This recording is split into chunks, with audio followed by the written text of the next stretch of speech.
planned in the event of a fire or other emergency, you should vacate the building in an orderly manner through the nearest available exit and make your way to the fire assembly point in the car park. My script asked me to confirm the live stream is happening, but we are not live streaming. Is that correct? No, we're not. So there will be. We'll make a video recording and we'll put the video up. That's correct. Yes. Welcome to this meeting of the Scrutiny Management Board. The agenda papers and other relevant information for this meeting are available for public viewing on the Heritage Council website. We are not streaming this meeting live, but the recording will be available via the Council website shortly. There's the usual thing about other attendees are permitted to film, but we only have one attendee, and I don't think that she will be filming anything, so we'll skip over that bit. To assure that recording quality is maintained, and also in this case so that we can actually hear each other, could everybody speak as clearly as possible, keep background noise to a minimum, ensure that mobile phones and laptops are turned to silent. Yes, and we have not the usual availability of the tech, so I'm warned that the camera may be slow to respond to you, and we may need to raise our voices and concentrate especially on speaking clearly. See how it goes. I don't believe we have any remote attendees today. We have a number of attendees present. I will encourage people to introduce themselves the first time they speak for the benefit of the recording. And I am Ben Proctor. I am the chair of the Scrutiny Management Board. I don't think we have any apologies for absence, and therefore no substitutes. Do any members of the committee have any declarations of interest? We'll start with Councillor Cornthwaite. Can I name two just in case they crop up? One is if we start talking about 106s, I want to declare that home got to £2 million when I first came into this role, and it still hasn't had a penny. So if that means I need to declare that I'm very interested in what's happening with regard to that money. And the other is if it happens to discuss small business rates, I need to declare that I'm a part director of Frank's Luxury Biscuits that's being badly affected by small business rates. Okay, thank you. Councillor Fagan. Yeah, just to say that I'm a committee member trustee of the Dunmore Village Club that is in receipt of the community spaces category. And if we are having to swallow, I don't think we are. Fine, thank you. And I will also, I know the committee is well aware of this, but I represent the City Council on the Stronger Towns Board, and the Stronger Towns Fund is involved in some of the capital projects which are on the capital programme for it. Any more? Okay. Are there any proposed corrections for accuracy of the minutes from the meeting held on the 23rd of January? Can I have a show of hands to approve the minutes of the true record? All those in favour? I think that was everyone. We don't have any written questions from members of the public or from members of the council. So we will turn our attention to the substantive business. We have two separate items, the quarter three performance report and the quarter three budget report. I propose that we will look at the performance report first, then the revenue budget, then capital, and then anything else that hasn't been picked up in those. It's in the nature of the discussions that we have, but we will range backwards and forwards a little bit, and so we shouldn't have to stick too rigidly to that. I've allowed maybe about half an hour for each, but maybe too much. And if it is, then we'll recover some of that time. But if we start to go over half an hour, then I'll try and bring things to a close. As always, in these sessions, we are looking backwards at the outturn of decisions that have been made. partly as a result of Cabinet having to delay its meeting, and partly result therefore of the interaction with Easter, we are looking even further backwards than we typically are. I think it's useful. SMB can be really helpful to Cabinet if we provide a space where we aren't so focused in on quarter by quarter, and we sort of have to be in that space anyway, because any recommendations we might make as a result of this for quarter four, you will already have made all of those decisions and are starting to make decisions for quarter one of this year. So I think by necessity, but also I think usefully, we will try and set some of this discussion in a bit of a wider context. So looking at next year and into the medium term, and what does this outturn mean for all of that? We've obviously, many members of this committee were actually at Cabinet when we presented this report. We've had an opportunity of a briefing session with the Director of Finance Resources, but we've got to say a few words just to introduce. So thank you very much, Chair. My name is Risotto. I'm the Cabinet of Finance. I'd like to introduce the performance report. As the Chair said, a lot of the board were actually at Cabinet that presented this, but I would like to just remind everybody, as the Chair said, this does cover the October, November, December 2025 period. So we're now in nearly the middle of April, so there is a bit of a lag, but this is the way in which we have to work. I believe that the report continues to show the good work that Herefordshire Council carries out to support all of our residents across the county. I think it shows in an open and transparent manner where we are.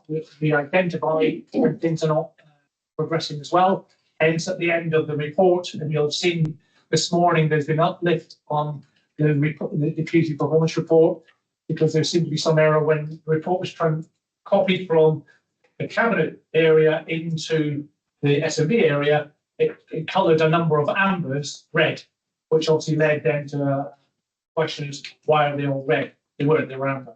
There was only one red. And as I said, we mentioned that at Cabinet, the last figures. Of course, my colleague, Carl Gandhi, is here with Hillary, who can address those bits and issues there.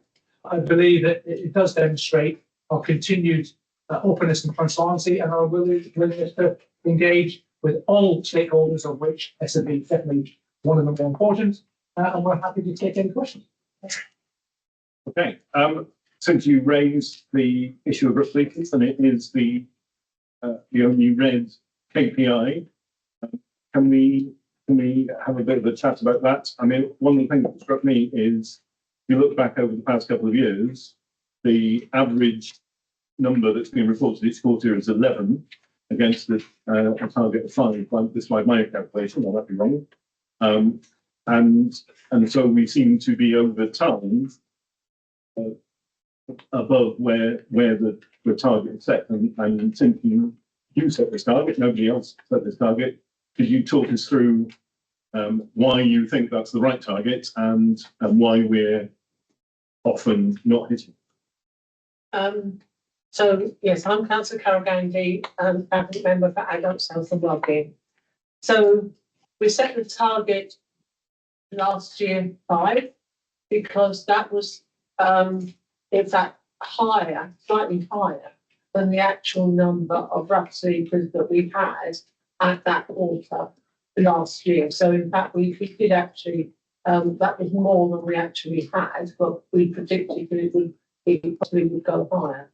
Now, the difficulty that has arisen on this occasion, without going into detail, is there are a few groups of rough sleepers in Hereford City. 2 groups are on land that does not belong to us, and the landowners have been contacted, and they are happy for them to remain there. So not do anything about that. The other group are on land that belongs to us.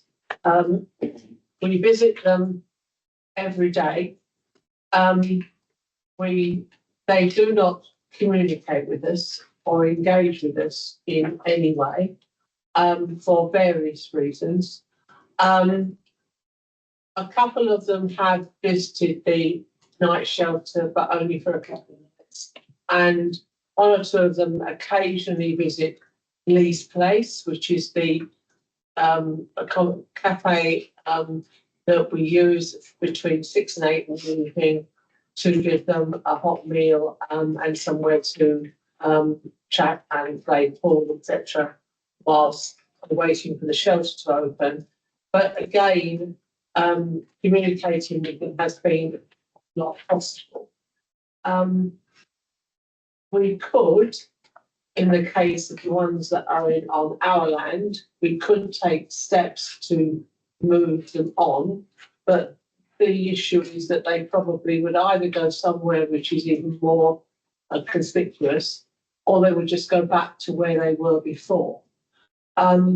Because we can't communicate with them, it's a possibility that they are potentially seasonal workers. And so when the season arrives, they may well go off to do the work that they're employed to do. And we will have to wait to see whether they come back again or not. But that is why, in fact, the figure would have been under 5 if it wasn't for those particular 3 groups. And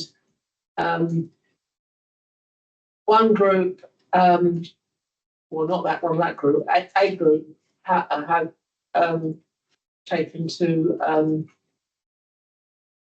going elsewhere in the town during the day to keep warm. But at the present moment in time, it's impossible to remove those 3 particular groups, and they make up more than 12. So, if I understand what you're saying we're basically doing everything. We check our outreach workers, visit them every day.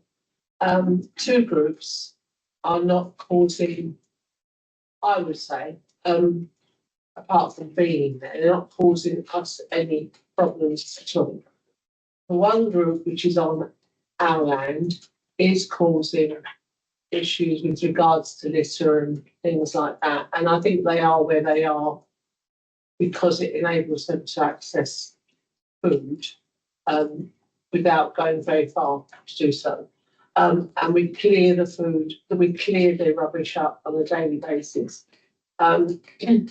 We have done everything, I believe, possible to move them on, or to at least communicate with them as to why they are there and what their circumstances are. But we've had no success whatsoever. Councillor, is that on this one? Oh, yes, Councillor. Yeah. Councillor Gandy, I was just wondering, your explanation for that is absolutely right. You've got groups of people who either choose to live somewhere with the authority of a landowner, etc. So why can't you adjust the definition of rough sleeping so that your figures aren't not right, really, are they? Because yes, while the people aren't in a house, they are sleeping in an area where they are being supported by a landowner. You see where I'm coming from? I do. I don't. It's a shame that we have to keep saying these people are rough sleeping, but it's their choice, and the landowner is supporting it. So can't we change the definition? I don't know whether we should change the definition or we should change the figure of our predicted number of rough sleepers, because they are what they are. They are rough sleepers. We can't change their definition. They are rough sleepers, but naturally we have to count that in that way. But what we can do, what I can look at with us, is the fact that prediction of what number we should have at that particular year, bearing in mind particularly this year, and this may occur next year, we don't know. We may have to change the predicted figure for the number of rough sleepers. And I don't want to give you any additional work, far from it. And I don't want to pile on any extra work for officers. So if it is something that could be easily adjusted, I think it would make a bit more sense. Yeah. Thank you. Okay, councillor Thornbank next. Okay, can I assume that a rough sleeper is someone that is sleeping outside to start? And then I wanted to, how often is that, do you assess how many rough sleepers we actually have? Because on any given day, there could be more rough sleepers. We visit our rough sleepers on a daily basis to check that they are okay. We don't necessarily count them every day, but we do certainly, sometime in the middle of all October, we do an annual count of the number of rough sleepers across the county. And then my other question is, one of the places I know that there as rough sleeping is happening is in the porch of the URC church on, as you come in by what was still of Westgate. Yeah. That in that porch, that up to 2 people seem to be sleeping there on a regular basis. Yeah. Now, that land currently, I guess, is not owned by anybody. Who's responsible for them? Would we still check them? And who would be responsible? I'm sure somebody is responsible for that land, but it would require obviously someone to investigate the ownership of that land, and we can do that. But yes, we would still check them, whether they're on our land or they're on a private land. We would still check them. They're our responsibility. They're people who are living in Herefordshire, and I would suggest to you, and I'm sure they do, but I would suggest to anybody that comes across somebody sleeping rough or comes across a car that is in a particular place and has been there for several days, and possibly the windows are all steamed up most of the time, to report that through to our outreach workers, because that could be rough sleepers that we do not know about. So when I say out in the open, it's not necessarily out in the open, it could be in a car. I think Hilary wants to talk about the numbers. Yes, I'm Mary Hall, Corporate Director of Community Wellbeing. Just to say, we do the official national count of homelessness on a particular night in October. So that's a national figure that gets reported.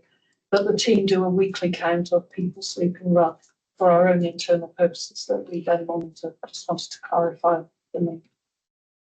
Thank you. Just to say that the number of people that are using our winter shelter is significant, which is good, and the ones that are using lease place is significant, which also is good, because there's an opportunity then for them to talk to the people that are working in lease place, and sometimes build up a relationship which gets us to know the reasons that they've got themselves into the position they're in, and perhaps be able to help them to get into supported accommodation. So I think we're doing a lot, and we're doing a lot more than a lot of other counties are, but we shouldn't be complacent. Anyone that's out there sleeping rough is one too many. Okay. Other aspects of the delivery plan, councillor Bacon? So I just wanted to say that the development that's happened with the schools in Herefordshire is fantastic, and it's been in this way. But one of the ambers on the plan is the issue of the alternative provision. And I just wondered if we can, obviously we're looking at this retrospectively, whether there have been any developments in terms of alternative provision that we can look forward to as we go into this next financial year. So, thank you, Speaker. So you said delivery plan, so you're talking about you're talking about the under the performance report. Yes, it's in the appendix. Have I jumped on The delivery plan is the next level up. There's a council plan, delivery plan, and we actually then have our, it's the delivery plan, but we're referring to it by the report. We're Yeah, delivering, but the performance report is reporting it's reporting how on you're delivery. delivering against the delivery plan. But it's, you're talking this current. Well, I'm asking because it's amber here, in, Which one is it you're sorry, referring to? it's on the updates, the people update on ModGov is, page, 2. It sort of, here we go, develop new alternative provision for children with needs that provide additional support to enable them to remain or return to mainstream education. So, on this plan, they're currently under, because it says here discussions taking place with potential providers, but formal expression of interest cannot be released until the building has been identified or refurbished. Working with property colleagues to identify a suitable building. I cannot register the provision until the building has been identified and refurbished. So, So this is referring to, and again, I'm not literate, so Councillor Powell's not here today, so I will do my best to address this, so please, hopefully get it correct. So we've got a number of activities that are going on. So we've got the property in Ross that's going to give us 45 additional places, which has been delayed because of roof work and all that. So that's part of that. What we've then been knocked back by central government by the fact of the planned SEND school that we were looking at, of which my preferred choice was to have it up by Trinity's, back at Trinity Church. That's now been removed as an option for us. So we're now looking at other ways. We're still taking the lobby at central government to try and get that back on.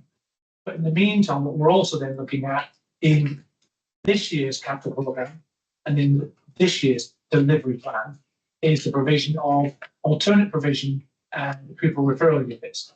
So we've allocated, that's why in the capital programme, we've allocated £10 million to do that work, to address that. Because the big issue we have, and this is another one of the capital programmes that is then linked back to our revenue, for every child that is a Herefordshire child that we currently send outside the county, it's costing us an extra £50,000 to £55,000 per child per year without any additional costs. So we've got approximately 100 children that go outside the county, and so we're looking at a lot of money that can be saved. So therefore, by spending in capital, that means those children can stay in the county, which then has a positive impact on our revenue. But of course, it doesn't happen immediately. It will take time to provide that AI, so that PRU and that sort of provision will take some time. And similarly, as I say, the other things we're doing, some of the schools around the county, the children, the schools, are having additional SEND, classrooms added and so on and so forth. So it is amber, and as I said to the chair earlier, we do this in the spirit of openness. We don't try to bluff and hide. If it isn't completed, then that's why we show either red or amber. But rest assured, it's very much sits. SEND provision is very much one of my biggest concerns. You quoted a kind of high cost of an average child that goes out of county. So if you like me to, so provision of children in county is about £17,000 per child. Provision outside the county is £67,000.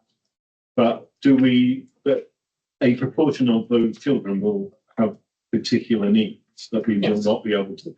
So do we have a sense of how many? I can't. I mean, I'm not asking to have the figures there, but we're looking at the finance. Do we have a sense of that breakdown of like what sort of proportion could we reasonably deliver in? Without going into the detail, I have to defer to Councillor Powell on that. What the figures we look at are, at my level, from a financial perspective, is if we've got 100 children at a cost of £50,000 per child, it's £5 million a year.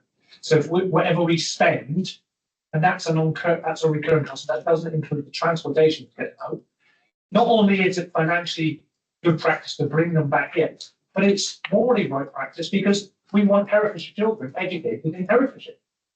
But at the minute, we haven't got that facility, so that capacity, so we need to grow that capacity, which is what we're trying to do. Right. Yeah, I think you're absolutely right. It's complex in making sure that for every child we generate that in-county sufficiency, or we're able to meet their needs as well. So Previously, we've been working with the DSG deficit management plan to understand the impact of that sufficiency. We're now working on a new document, which is the same form plan that we've got to submit by June. And so finance and education colleagues looking very closely on that. And that level of detail in terms of the specific needs of each child and what sufficiency will generate, and therefore the cost savings will be brought together. What I have also learned is that, as you explained, I think there are 3 different ways in which SEND is defined. I can't quite remember off the top of my head what we are. But my understanding is that we have to provide certain places at certain, so we've got centres that concentrate on one type of issue and others that happen. So we're trying to ensure that, as you say, with council panel's advice, we can cover all the things office. So all those children can be brought back to their refuge. Councillor Bacon, sorry. Yeah, thank you for that answer. The other question I had actually relates to the partnership working and the S75 arrangements and the sort of impact of those funding arrangements with the ICB changes on social care. So, you know, again, in this Almost report of the delivery plan. of the delivery plan, it's marked amber, and I just wondered if those funding issues, which obviously came about more dramatically in April last year, whether those are being ironed out and whether that kind of social care element is starting, the partnership working is starting to build. On that point, I will immediately then pass across to Carol and ask Carol and then we can that one. Thank you. So is this specifically around children's social care? No. It was social care, because I think it does. It probably involves children as well. You know, it has an impact on health, education, social care. So it is actually a red. The review of the arrangements is a red in the performance report. So it's the review and refresh S75 arrangements for joint funding across health, education, and social care. That one. Yes, that's it. I think that adults, we have got an agreed section 75 with the ICB. That doesn't mean to say that funding decisions happen. There is still negotiation around with good packages, as you would expect. I think there's been some specifics around children's, which I'm not aware of, and we'd have to come back to you with that. But certainly, all the changes in the ICB is putting pressure on funding, is on all of those reviews, and I've reported on it in throughout. So we are seeing that pressure. The ICB would say that there's that Herefordshire is an outlier in terms of the amount that they fund complex healthcare. We would say that's the nature of the beast, and you know, we have to fund accordingly. We've put in place from an adults perspective some quite rigorous checks and balances to ensure that we've got clear escalation through the ICB on particular cases. And we've been prepared to use dispute resolution and all of that, those kind of tools in our toolkit, if you like, in order to ensure that the needs of residents are being met in the most appropriate way, and that we are getting the appropriate contributions for health-related needs. The criteria has changed. It changed last year nationally, and we've had to accommodate that and respond to that accordingly. But we, so I speak from an adult's point of view, we are robust in our negotiations to ensure that we get the appropriate contributions for each of the residents that we need to. And of course, the whole situation is even more complex. The fact that a significant number of patients in the county are actually from Paris, which of course are a completely different funding arrangement. That again creates even more difficulty and challenges. Okay. Yeah. Councillor Harvey, did you want to come in on this point? Well, because I have Councillor Stark wants to do there was something different, so I'll go to him unless he wanted to. I want to come in on this. Please. Yes, referring back to Councillor Fagan's first point, which was around the development of alternative provision for children, which is on page 28 of this agenda pack. The three in-year deliverables are all listed as amber in this quarter 3 report. The definition of amber is at risk of not being delivered within the financial year. And I'm just wondering whether that's a correct assessment at the end of quarter 3 for that alternative provision, because we're now at beyond the end of quarter 4. And I just ask you to reflect on whether an amber assessment of identification of provider, build out, furnishment and registration provision for that alternative provision was an accurate assessment of whether or not that was going to be achieved within the next 3 months for that deliverable. Because I don't think that it probably was. And if that's the case, there may well be a number of other RAG ratings which don't actually reflect the position as far as delivering within the financial year at the end of quarter 3. So I'd appreciate some comment on that. And also the next item down, which is progress to develop and build a special free school. The actions against that are both registered teal, which means that they are not, that they've been halted. Now, clearly, the intention remains that something happens on that front, and we know we know that there will be things that must be going on inside the administration to make progress on that, given that the DFA has confirmed that what we were hoping to do is not now going to happen. Would it not be appropriate, if this is a living document, that there is the scope to insert alternative actions to start addressing in a different way, that as an objective in year, if things have come to an absolute halt, rather than just having them there as totally halted and making it look like nothing's going on that particular subject, because I'm sure stuff is going on, but it isn't possible in the way that the report is presented to be able to reflect that. Thanks, Chair. Thank you, Councillor Harvey. I'll address the first one then, so that the detail that you're after regarding the AP, I have to say, would come from Councillor Powell. I'm very sorry.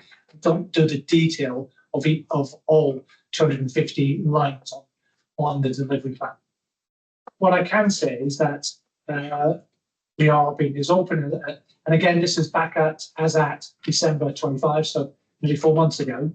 We are, Amber is, we've made you all aware that it is a risk it may not be delivered in this financial year. So that is the point. It is at risk. We are looking wherever we can to find allocations. That then, as I say, links them forward to the 26-27 delivery plan and its associated capital programme, where we put the £10 million in place, specifically referring to alternate provision and PRU. So we're addressing that in that side there. The new bill for special free skills part of the DFE, I'm trying to remember when the announcement came. Just before Christmas. So therefore that was just before Christmas. We actually heard from DFE that our new free skill is being put to one side. And therefore that's why it's gone teal, because as it says, it's been parked because of external conditions that have affected it. So I think that's an accurate reference to it. It may be that when we look at that same item in the Q4 performance report, it may be red or it may be amber rather than teal. But as I say, we're looking to address it as much as we can. Sorry, can I just come back? Are you saying that you do not believe that the item on development of new alternative provision was at significant risk of not being delivered at the end of Q3? No, so I'm saying at the end of Q3, we were informed by DfE that they were no longer going to fund that special school. No, I'm talking about the alternative provision, of the special school. The alternative provision was all the actions were registered with Amber. Yeah. Are you saying that at the end of Q3, it was the administration's judgment that that was not at significant risk of not being delivered by the end of March? Sorry, so if it had been at significant risk, it should have been raised. That's the point. Correct. Yeah. So, I'm interested, maybe you could explain who makes the judgment, who makes the judgment that something is at significant risk rather than at risk? So the decision is taken by the SRO. For every one of these lines, there is an SRO, which is both a Herefordshire Council officer, but also under someone's current portfolio. So whilst my portfolio includes the provision of the reports, I personally do not own each one of these lines. They're owned across my cabinet colleagues. I can't understand and accept that having sat where you're sitting now. However, there needs, given that what you said, there are so very many people involved in making decisions on individual lines. Presumably, you're responsible for there being some sort of guidance or some sort of checklist or whatever to create an element of commonality and standardisation in the approach that all of those individuals take in making that red, amber, green judgment about those particular deliverables, specific to delivering them by the 31st of March. So you have the key at the bottom of each of the tables that indicates what that amber, whatever the colour indicates. And that is what the SROs are then used in a similar way that we have within our risk strategy. We have a very clearly defined definition of what they are. Are you saying that there is a clear definition? Well, I think it's as clear as, as I say. There's no more detail than this for an SRO. For a bit of background to the waste reports are prepared and that assessment made. So the assessments are made by the service leads and collated by the performance team. And those service leads are the SROs responsible for each of those delivery plan actions and milestones. That information is then collated and reviewed by directorate leadership teams, by CLT, by cabinet. And so I suppose the direct response to your question was that the assessment at the time of the Q3 report, that was officers' assessment at that time, moderated and reviewed by cabinet and corporate leadership team. In terms of your challenge of is that an appropriate assessment, that's something I'd have to take back to the service lead for education and cabinet member to unpick whether, with the benefit of hindsight, they still think that is an appropriate assessment. But at the time, that was the assessment that they made, and that was reviewed by the SRO director and the cabinet performance member. So that, if it wasn't the appropriate assessment at that time, then everybody missed it, didn't they? I'm not saying it wasn't there's a it may have been, in their estimation, the appropriate colour or rags have been placed in. Okay. But I think the officers could be able to answer you specifically in the cabinet, not in the room today, unfortunately. Now, what I would be very interested to have a response specifically on that, from the perspective of it being a particular example of potentially a bigger question. Okay, but we'll ask for that information.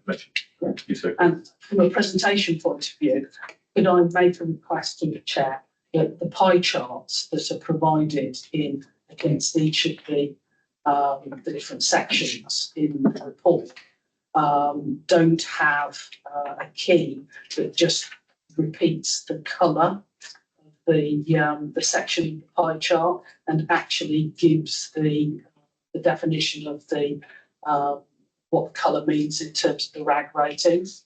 because the key's not telling us anything new. Okay, thank you. Councillor Driscoll, Councillor Stark have been waiting to.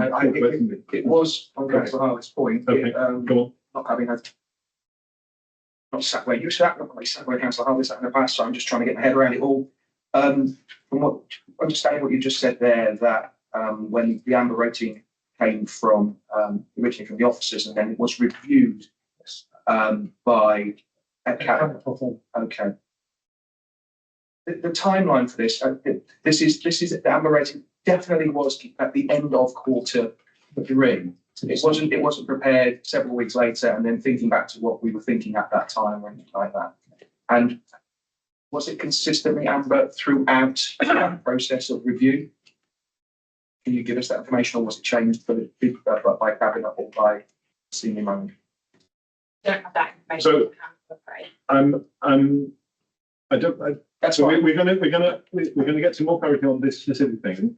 I'm interested in whether there is a more general point that we can explore here or make recommendations about. If there isn't, then I suggest we move on to next. We'll ask about specific information. So what I would say is picking up on Carol Harbour's point. So when we look at risks, in the risk strategy is very clearly defined what levels are. Because we can clarify that in the risk strategy. From a project management perspective, we do not provide, because every project is generally different. It's got different budgets, it's got different issues. So we can't be as prescriptive as that. And therefore, that's why we therefore delegate to the SRO, who by the definition of senior responsible officer is senior and has done a lot of things like this, that when they're making their assessment, they're basing it on probably their experience and what we believe as the colour code of it's at risk of being completed it's at risk of not being completed within the financial year. So just following that through, I feel like there might be a useful recommendation from this committee that some written guidance to clarify these points is developed, because as you described, we tend to do that for other areas of the council. I'm not instinctively sure I know what the difference between a risk and a significant risk is and so it feels like that might be a useful recommendation for us to consider. Councillor Harvey had a hand up. Yes, I mean, my point is that all 3 of the actions to be delivered in year are all set as amber at the end of Q3 or develop alternative provision for children. Now, the comments make it clear that we haven't yet identified a provider, and the other 2 deliverables are dependent on identifying a provider in order to be able to build and do refurbishment and in order to register that provision.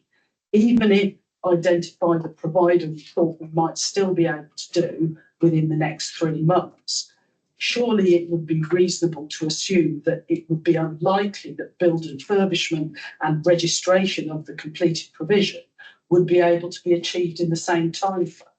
Okay, that does seem surprising. We will ask for some information on why that seems reasonable. Okay, Councillor Stark has been waiting patiently to ask another question. Councillor Fagan, did want to ask about section 106. Do you want to ask about that here? And then I think that will be it on performance. Councillor Crockett has the air of after Councillor. So Councillor Stark, Fagan and Crockett, and that will be it on Paul. Yeah. Thank you, Chair. I have 2 questions on the performance report. I'll start with the RAG section because that's what we've been talking about here. And the waste entry is very confusing. We only seem to have data up to Q1, so I don't see how you can get a RAG status at Q3 when you don't know what's happening in Q2, Q3. But there's been an issue that we've been talking about both in my ESSC committee and here about the delivery of the food waste service and what impact that might have on this particular entry. And I know there is some confusion as to whether introducing a food waste service would actually be positive in recycling rates rather than not. But I'm just trying to understand this, Secretary, because it doesn't tell me very much. I mean, what we've got here, we know that as at Q1, 6 kilograms extra of waste is being produced by households, which is not going to reuse, recycle, and composting. I suppose that must be ending up, generally speaking, in the waste to energy facility at Worcester. What actions have Cabinet got in place to try and bring that into line? Or is it in line now and we just don't have that information yet? That's my first point, Councillor. Thank you, Councillor Stark. So I'm Councillor Swinghurst, Cabinet Member for the Environment. So yeah, I mean, I think at the moment we're at a place where we've got new services coming in, like the garden waste collection, which will move the dial on tonnage going to composting. The situation of the food waste is more complex in as much as it's enshrined within the 2021 Environment Act as a duty, and the government, it's custom and practice for governments to accompany a new duty with a new burdens payment. That came through for the capital investment, kind of clearly allocated from the then government. And a reasonable expectation, and indeed, you know, that the signals from the government were that this was what was going to happen, that the revenue costs for that service would likewise come with a new burdens funding allocation, which we were in expectation of receiving spring, summer last year in order to activate the service for end of March this year. Obviously, there's an election, things change. We waited for this situation to clarify, and it only finally clarified after the final local government settlement was made. In as much as we then said, what's happened to the new burden, and the government said it's in your local government settlement somewhere, not in any way defined. And as you know, members will know, the settlement this year has actually left us with a very high savings target. So to then suddenly find 2.3-ish million pounds to roll that service out without warning is problematic. It's not just for us, for a number of other local authorities in the same code.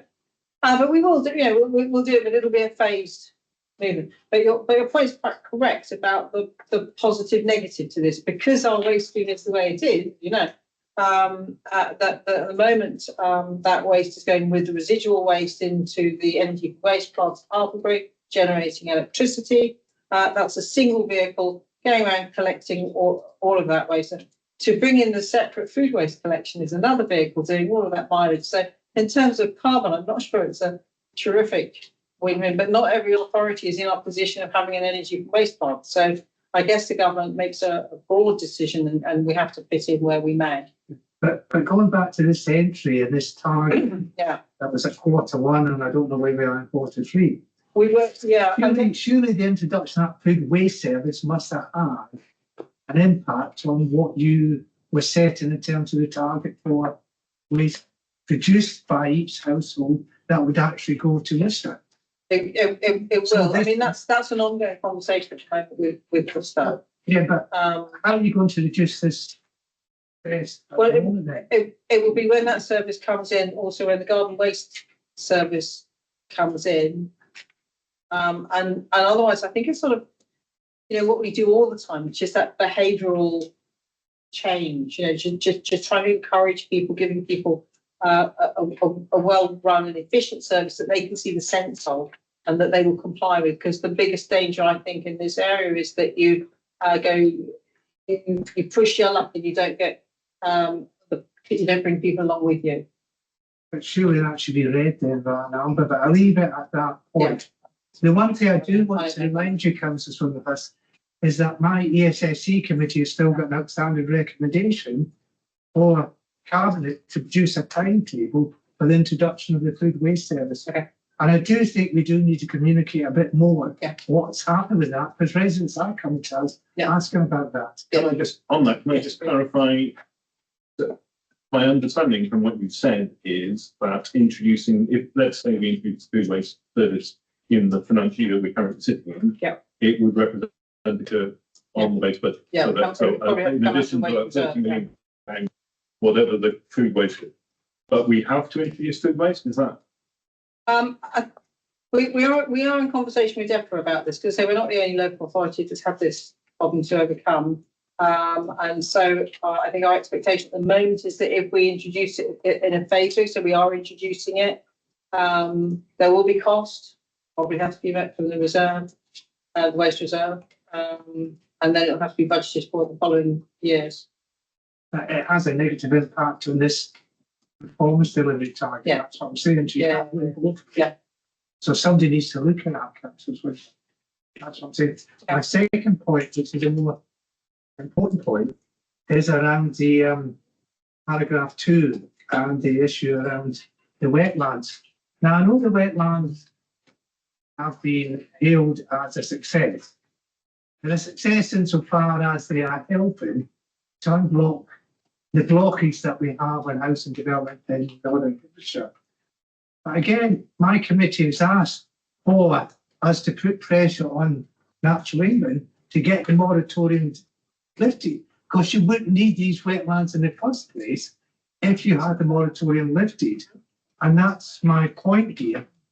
This is an activity where we're producing these wetlands, which of course are probably our other benefits as well, but the outcome is not being delivered, and that's the point I'm saying. So where are we with put pressure on that Natural England to get the moratorium lifted? We've got a letter in draft at the moment. We've been having meetings with the construction industry lobby group and other interested parties, framing the argument about our uniquely disadvantaged position, being both outside of the Lowering Up the Generation Act and having neutrality. So everywhere else is because we have a Welsh water company. So it falls outside of the provisions of the Act. So everyone else has taken into account the certainty of wastewater investment, and we can't. We're pointing that out to the government, not for the first time, as I said. And so, yeah, we continue to lobby and push on that. But you're right, the wetlands, Luston's incredibly bringing other benefits as well. And it's to the credit of the previous administration, they did that. Tarrington, fine. But at the end of the day, the specifics of how you locate and how they work means that we are running out of that option. And so we are also bringing a great deal of pressure to bear on Natural England to look at other potential routes for mitigation, which Councillor Harvey will know. It has not been an easy conversation with them. They've been very locked down about what reasonable scientific certainty means. They're starting to open up, and other things are coming forward that I think will be will enable us to continue, us or others to provide mitigation in the future. But we need to get the criteria really clear with them. That's an ongoing. And those 2 points I've raised go back to the fundamental issue this board has with the delivery. It's not an outcome-based delivery plan. And that's the issue we always come back to, members. And that's what I want to leave with the recording of this meeting. But can I address that specifically? That the Q1 performance report, I believe Jess has, if she hasn't spoken to you already, was to give you some examples of what we think the outcome-based look will look like. Yes, but you see that in section, I think. Clarify as well a couple of things, if that's okay. So there isn't a planning moratorium as such, and it's not imposed by Natural England. What Natural England are is they're a statutory consultee through the planning process, and they can put a statutory objection into that planning process, which obviously we need to consider planning authority. So it's not an imposed moratorium, and we are approving applications across the north of the county where there either are private mitigation schemes available from the developer to address the phosphate runoff, or they've bought credits through their council scheme. But this is two slightly different things, isn't it? So what's in the delivery plan is about how we delivering the wetlands projects that we said we would. That's different from how we lobby in government in order to be able to change Yeah, the but issues. it's missing the point that the outcome-based approach will give you a different. But the outcome, I guess, for this would be build a wetlands. We built a wetland. The wetlands is a means and end. Yeah. It's not the end goal. But there's a bigger issue which this is representative of, which is that we've got that wider kind of phosphate and neutrality issue for the county, which we are doing work on and writing to and trying to influence and encouraging private mitigation providers into the county, because the council schemes will only ever be a part of that solution. But in terms of the delivery plan, are we on track to deliver Tarrington? Yes, we are. So that's a slightly different thing. On this one? Before we finish on the performance report, seeing as we're now beyond the end of the financial year, it's great to see in Q3 as many of the deliverables were rated as green, so expected, on track to be delivered by the end of the financial year. What assurances can you give us that when we see the Q4 report that you are no doubt in the process of putting together, that we will see that translation of almost greens to blues?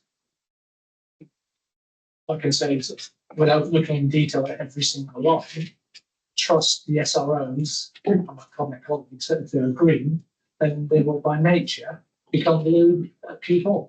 I think it would be an interesting piece of analysis to compare those Q3 and Q4 and look at how well the organisation is kind of predicting those outcomes, and hopefully it will, in most cases, you would expect that it will work well. Sorry, Brent. Yeah, just to provide some further assurance, a lot of the work that we have done during Q4 has been around the development of next year's delivery plan and understanding which of these actions and deliverables and milestones from the 2026 will be carried forward. Absolutely, there are a small number of ones that we've identified in here that will not be delivered in year.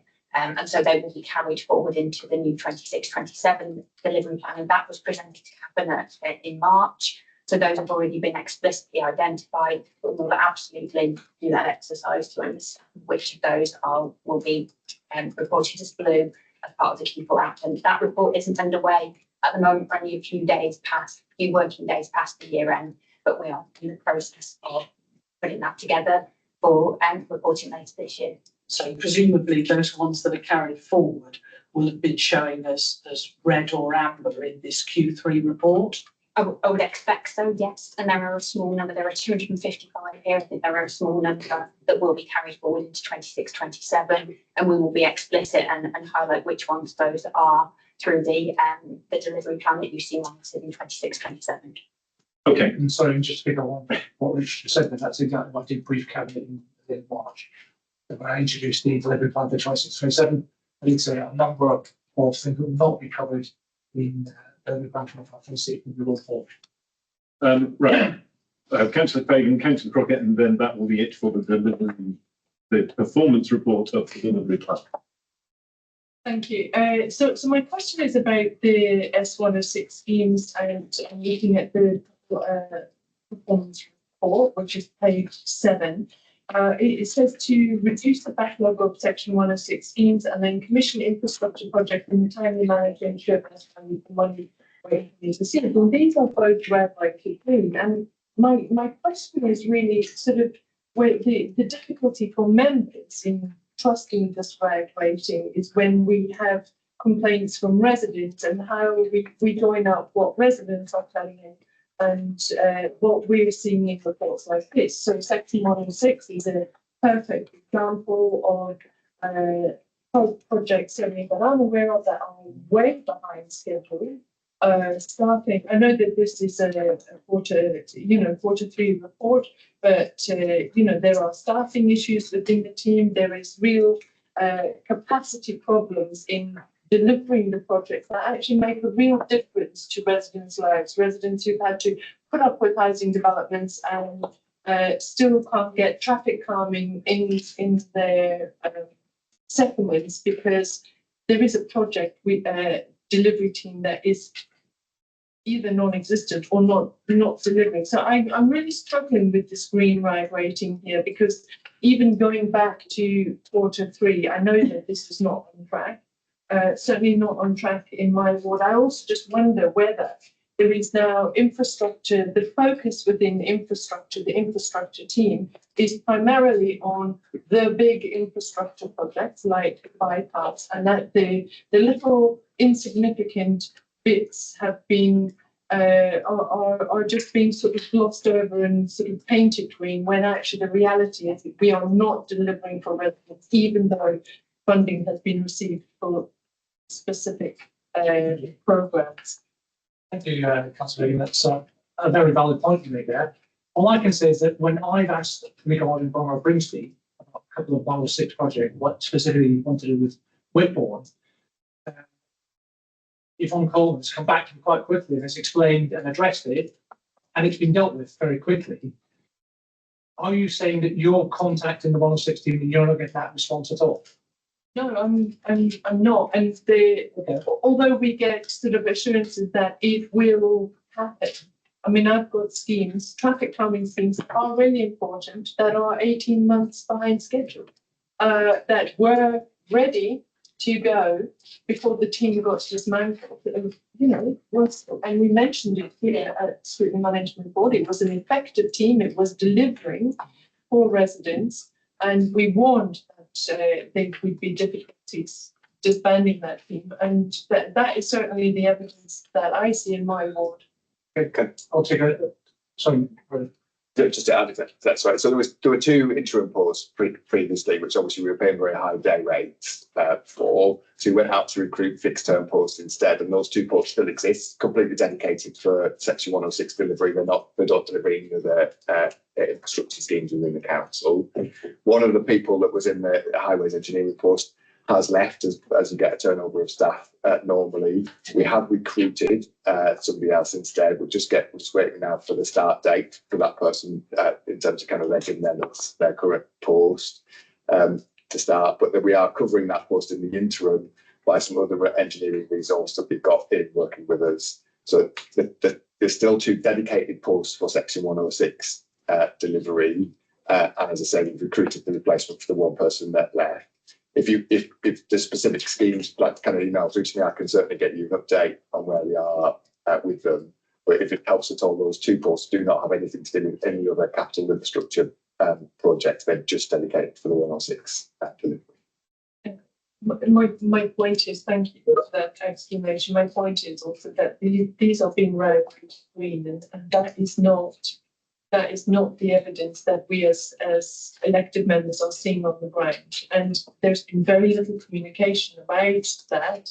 And it's a case of constantly having to go back and then finding somebody else is responsible, having to go back and somebody else is responsible. So there is an issue here.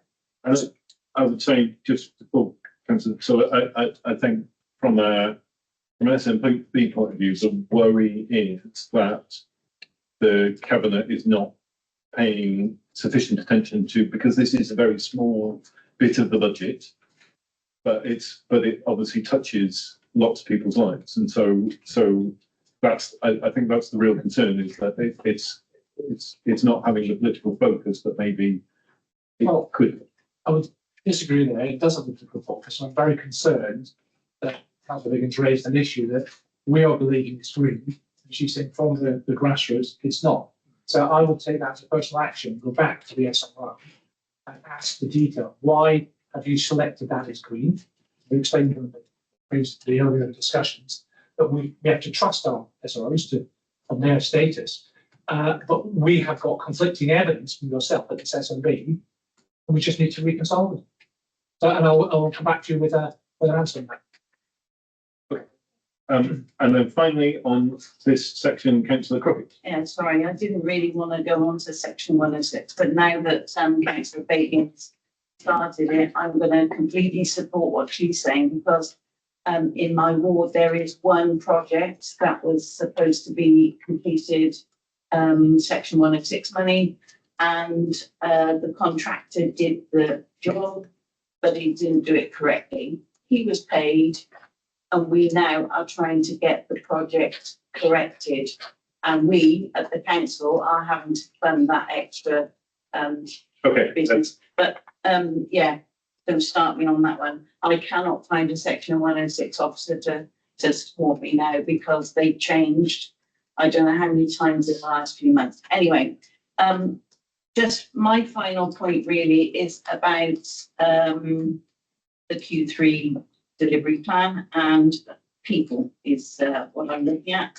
And the only purple rank rating that I've got worries about, or not worries perhaps, but I would like some clarity from Hilary regarding, is on page 3, where it's is this same old project that we've been looking at for years and years, it seems, potentially looking at a new care facility.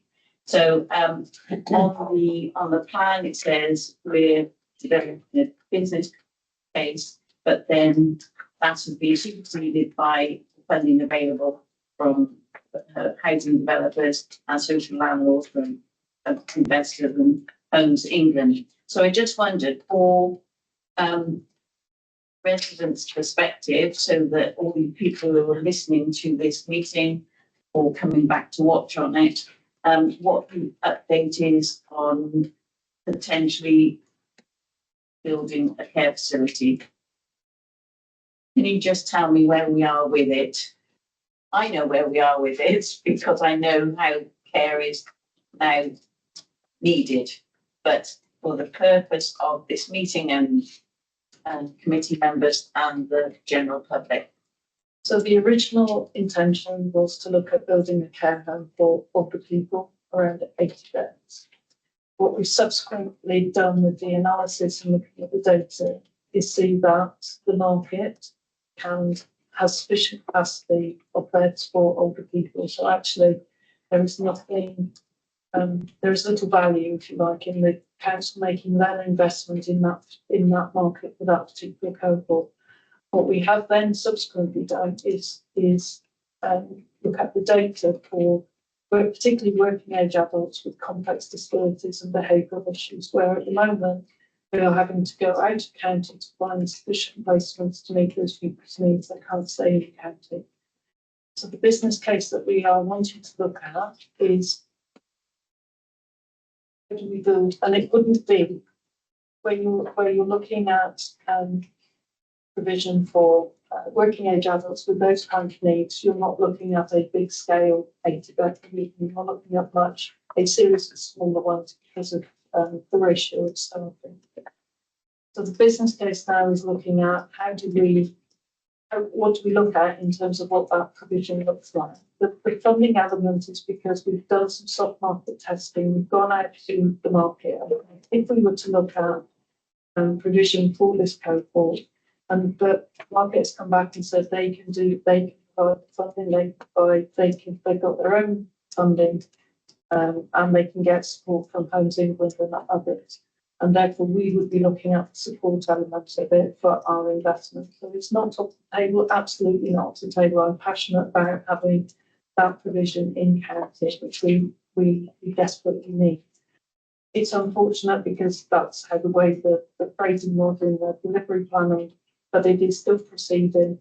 We've just we commissioned the housing lady to do a whole load of analysis on our data to support it, and that data is next coming through at the end of March, and that is feeding into the business case. So very happy to keep you updated through the scrutiny committee, but it is not off the table. It's off the table in terms of what the original expectation was, but it's definitely on the table in terms of the provision we need for particularly working age adults.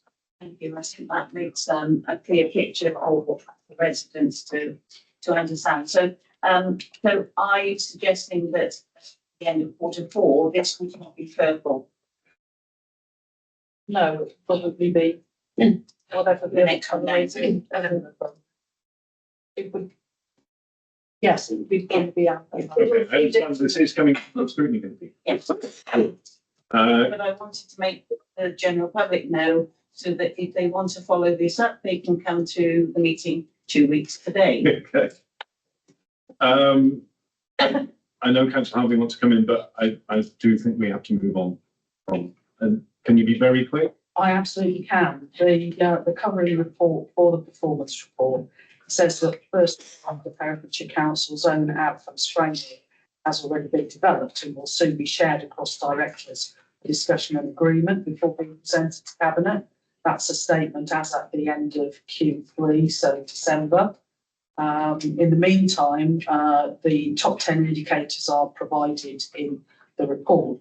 We're now in April, so I think we're pretty clear that that outcomes framework is not something that's come to Cabinet and been shared with everybody. So perhaps that is something that Scrutiny Management Board would be concerned about, particularly in the context of, you know, understanding what the proposed metrics will be for the coming year. If, you know, clearly we missed the boat for the financial year that this report refers to.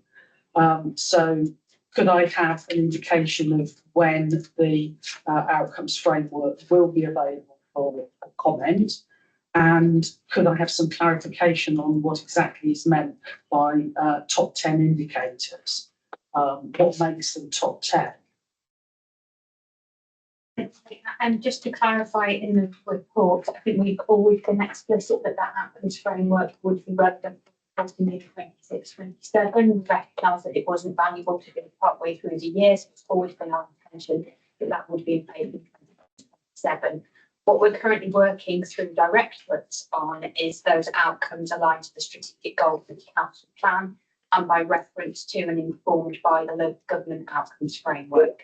So understanding against each of those goals within the council plan, what the expected outcome to measure the results and impact of residents would be, and how we might monitor that and report against that, without creating a overly burdensome performance monitoring and reporting regime that doesn't align back to the delivery plan and council plan objectives.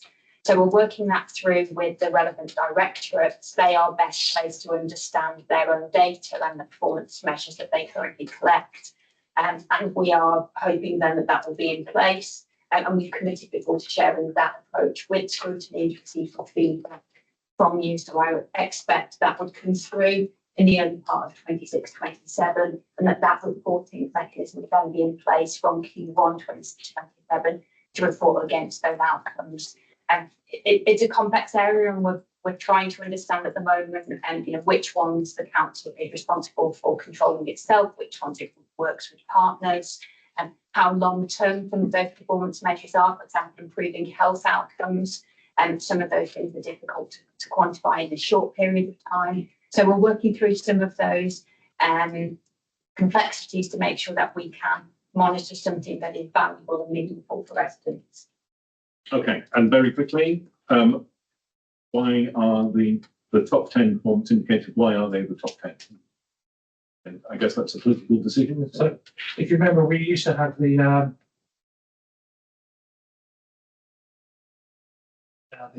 data, we used to report data back to MCHLG, and they listed 10 things, that was 12. They then stopped the data there that we were responding back to central government was not then being reported on the outward facing side of their website. So we were constantly being criticised for our data being out to date, and it wasn't. We were actually providing information required. So the whole data,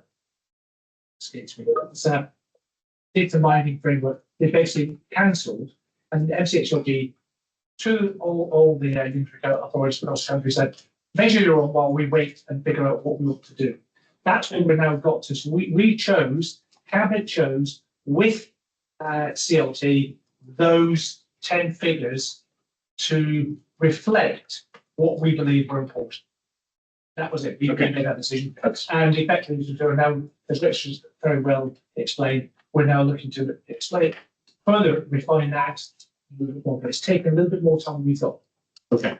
Could I ask then the targets that we're aiming at that are included in the table so that we can understand how far from that target we're actually achieving, where we are showing green against those performance indicators? Those targets are in there, They they're are. not called target. They are in old, so Yes. I draw your attention to 18, where we talk about percentage of service users aged 65 plus discharged from hospital, blah, blah, blah. We give the Q2 actual, we give a Q3 projection, and we give a Q3 actual. As you can see there, it's the Q2 actual was 75.1, the Q3 projection is 80%, Q3 actual was 72.84, which is the So we're measuring ourselves against our projection. We haven't got. No, we've got the projection and the actual. So we project a figure and then we report what the actual was. That's how we then either say it's either green or red. Okay, I'm going to draw that to a close there, but we look forward to being able to contribute to the development of this outcomes framework. That might include some comments on the clarity of the use of the word projections versus targets and some of that other stuff as well. And happy to offer a section on that outside of a formal scrutiny meeting so that we can talk you through the process that we've gone through to enable you to. Yes, if we can get that into the programme, that would be great. Okay, that lasted somewhat longer than I anticipated, 30 minutes.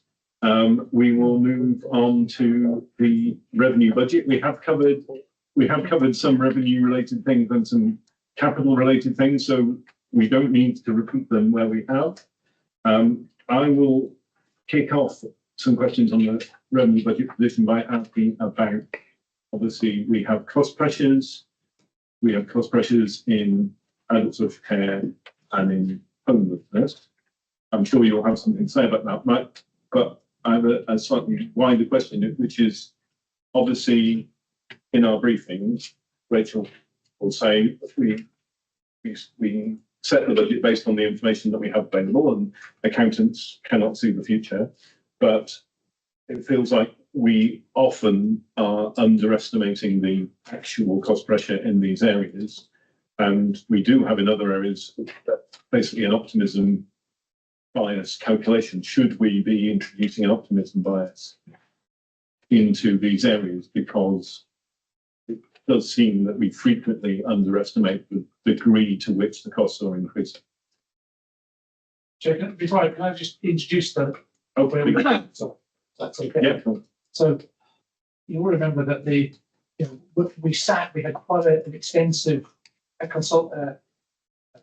coordination period across. The budget was passed by full council in the year before, so we're delivering what council wants us to do.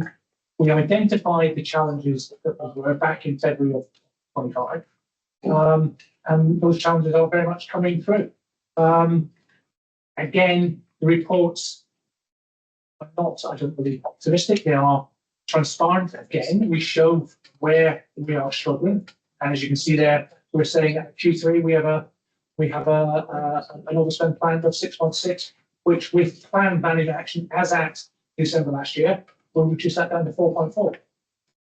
We should just to get it down to 0 by Q4. But at the minute, we're here to discuss Q3, and there are challenges that we are working on, very much so. Okay. Let's open up the question of the cost pressures in adults and.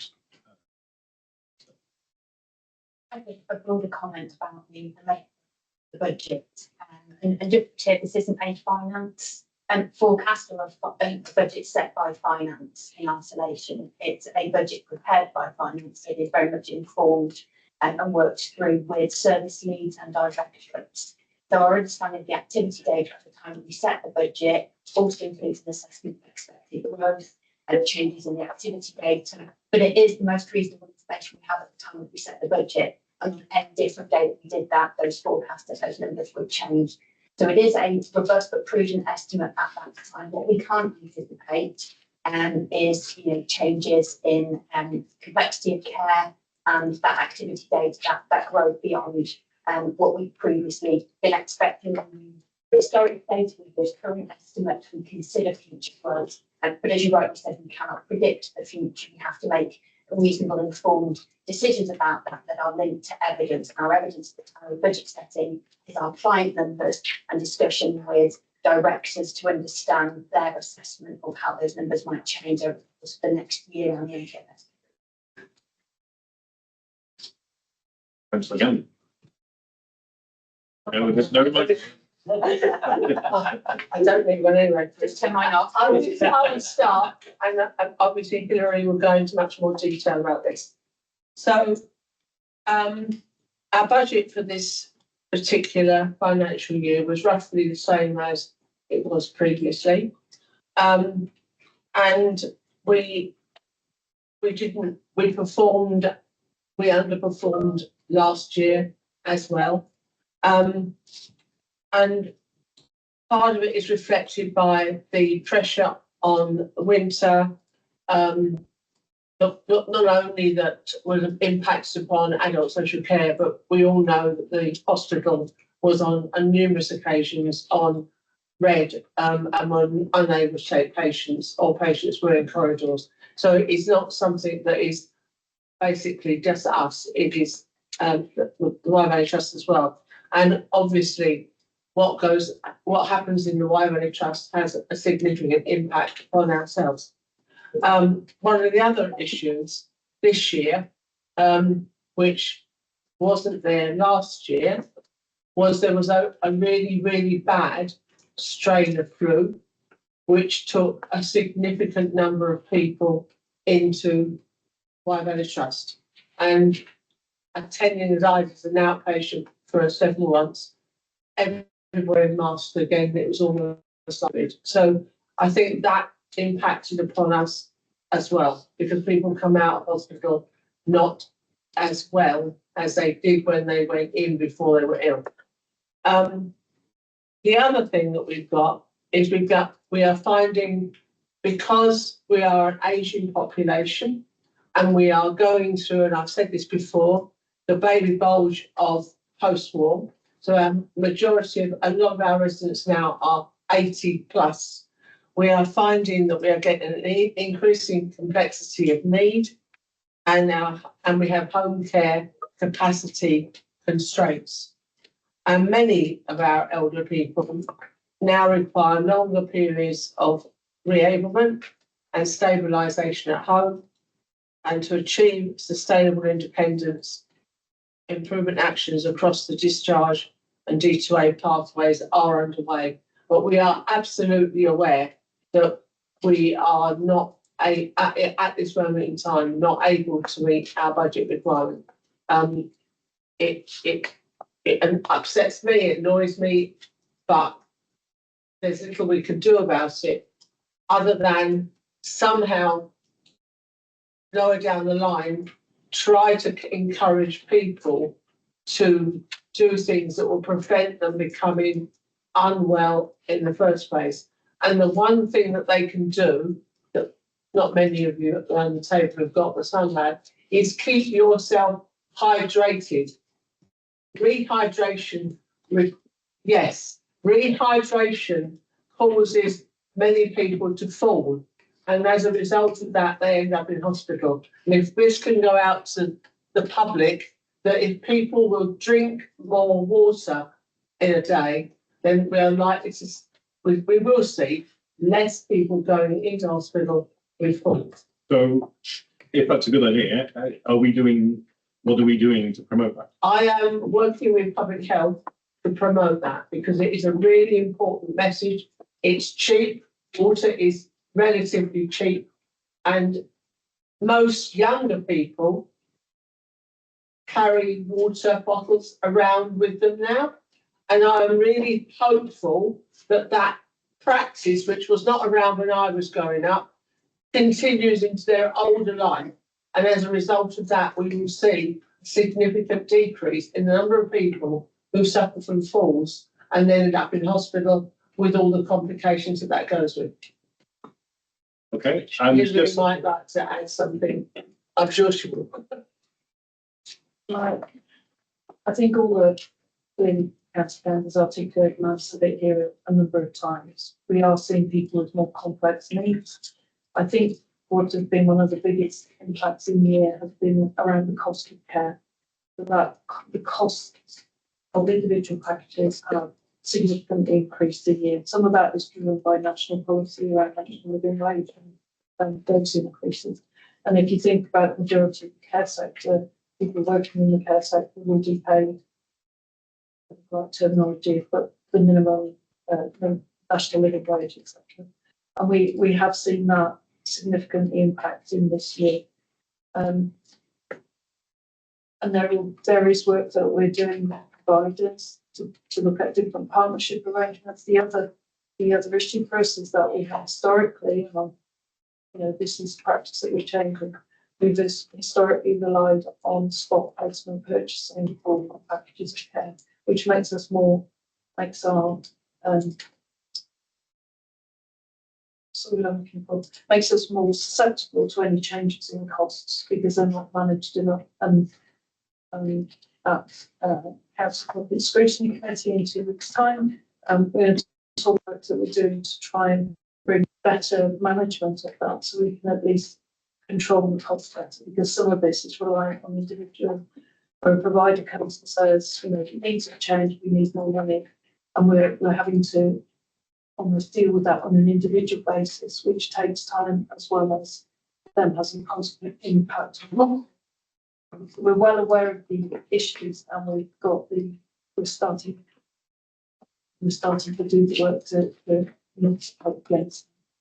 Okay, we won't try and replicate the work of Council Committee. Can we just pick up on homelessness as well? So obviously there is some mitigation by investing in places like John Byrne Building. But I think all of us know from our ward work, and we've got the impression that we have private landlords pulling out the market. And that feels like an economic development challenge, because that's essentially a business challenge. So are you working with your economic development colleagues to try and stimulate the private rental market?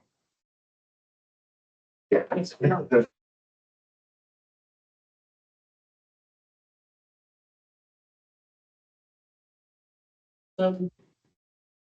Weeks ago, we got this, and it was.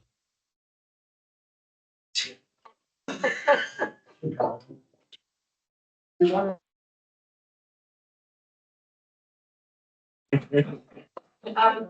we met with a number of them the other week, and we were talking about various things that we could do to greater flow through. But initially, when we started talking, it was about what the medium term thing to do, what the business thing to do. And I'm not here in the medium term, in the longer term. I'm in now, and I want something that's done now, not in the medium term and the longer term. So they went away, doubt that from my point of view, I want something done now.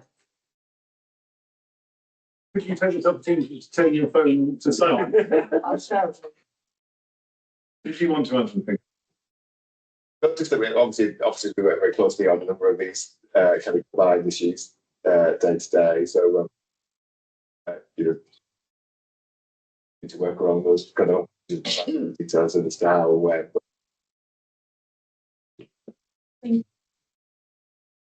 Doing a number of things in a team.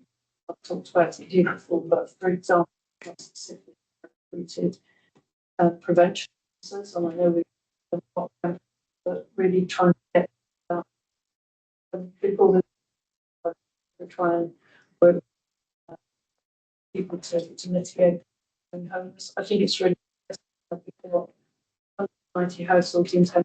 You say that about this a lot. Last we found permanent 22 of those houses same month, another 20 back into the figures. That's what. So it's not saying it's a static number. It's not, because the team is really close to mitigate people becoming just in the system to try and source that. And I suppose I would just think that there is a huge amount of work going on, and that's like, is a lot. I was happy with that figure, but a huge amount of, there is churn in that figure. It's hard to find that. And what I've asked of the two ladies who are not in that area, is they've given me a briefing, which I think of you, of the work that they are doing to prevent homelessness. And so I've asked to them set a date that we can have a briefing for all members on the work that they're doing to prevent people becoming homeless. In a personal opinion, I think this is again fact for central government taking on action now being a second third order effect, whereby private landlords are now being no point staying in the market because they can get a return on their investment elsewhere without all of the challenges and the difficulties of having tenants. And that's part of the problem. Because I would say, having previously been private landlords, not all private landlords are bad, whereas they tend to be categorised as being elements of the devil, but they're not. But they have been categorised. I think now successive, and including that Conservative government, have attacked private landlords, and you're now seeing people who were potentially good private landlords now leaving because it's just not, they can get the returns better. We do need to move on. I guess we seem to all agree that there's a problem with private landlords market. I'm not hearing what specific things we are doing to try and support private landlords or encourage new entrants. Can anyone give me just like a bullet point of what we're doing about housing co-ops or There's engagement with environmental health and other teams do kind of briefing sessions, regular legislation briefing sessions, and other things around HMO licenses and things of that nature, to encourage people to kind of be in and to operate well within the market. The council itself is obviously then trying to directly intervene. So the John Ben building, the Buttercross building, and other sites that we're practically looking at from the excrement that was being spent now in the new capital programme from April. Hayley's team also is working with, for example, benefit to take over control of the entire building in order to be able to then take on and manage and place temporary accommodation by the share those building owners, that there is an income that would support them. So we're working proactively in those areas. I guess the issue is a bit like when we talked about phosphates and other things. Some of the national legislative issues that we don't have an influence over or can't control are affecting business decisions on the ground as to how people operate fixed accommodation. And that has impact beyond temporary accommodation, in terms of younger generation who look to move into their own accommodation. Most people leave the rent before they get to the point of being able to buy, and kind of lack of affordable accommodation to buy the other issue. That gap, national problem, that gap is in terms of changing the people workforce as well as temporary accommodation, where we can support and advise. But it's not an area that direct fix or solve ourselves either, because of the change in national legislation. Okay, I'm going to move on. I've got Councillor Crockett and then Councillor Stark and then Councillor Bartlett and then Councillor Davies. Any more at this time? Okay, Councillor Crockett. Thank you, Chair. Yeah, so just going on what Mr. Gandhi said, I don't think any of us would disagree with any of those comments, because it's a real balance act to sort this out. And we all know that the key variances from the budget Q3, that was citing the demand for social care. But I will disagree with Councillor Gandhi. Yes, we do have to look for here and now, but we also need a long-term plan managing adult social care cost pressure. So what we do once the budget resilience reserve is exhausted, which will be in March 27? Sorry, So what do we I think you do? misunderstood me. I was talking about housing when I talked about the now, medium and long term. I wasn't talking about adult social care per se. We obviously have to look at that now, medium term and long term. It was housing that I was referring Yeah, to. they sort of get intermingled. Well, don't they do. Yeah, thank yeah. you. Clarity. So what are we doing long term? What can we expect to do long term?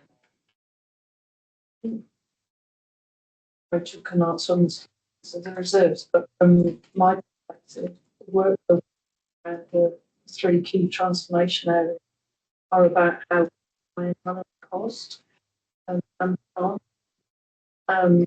So how do we really focus on how to find out fundamentally specifically what to do so that we're offering more of a therapy and care and all of those options that all of adult social care.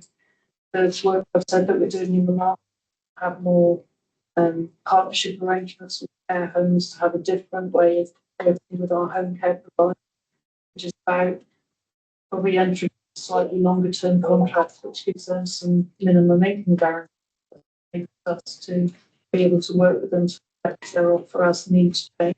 But some of what we get, we can base our budget on what we know now. But we know people change and going for nothing through this year. That had an impact, and we can't always offset that. But it is about trying to have more flexibility the way in which we work, so we can respond to those things in real time and not their additional costs. So there's a lot of work that we're doing to manage. It's not so much about to control costs, but it's also about managing demand in the first place, so that we're not in this where so all the money's going on that. I understand that. We're trying to is managing the demand of inflation that is changing, and there will be frailty, and there will be all of those things that we know that we have. And we equally know disability that we have to. And as they need to get, as particularly, I know we've had as we've been through, the number of working adults with disability is actually a question for us because they stay with us all their life. They will, as their values will increase, and that will become more costly.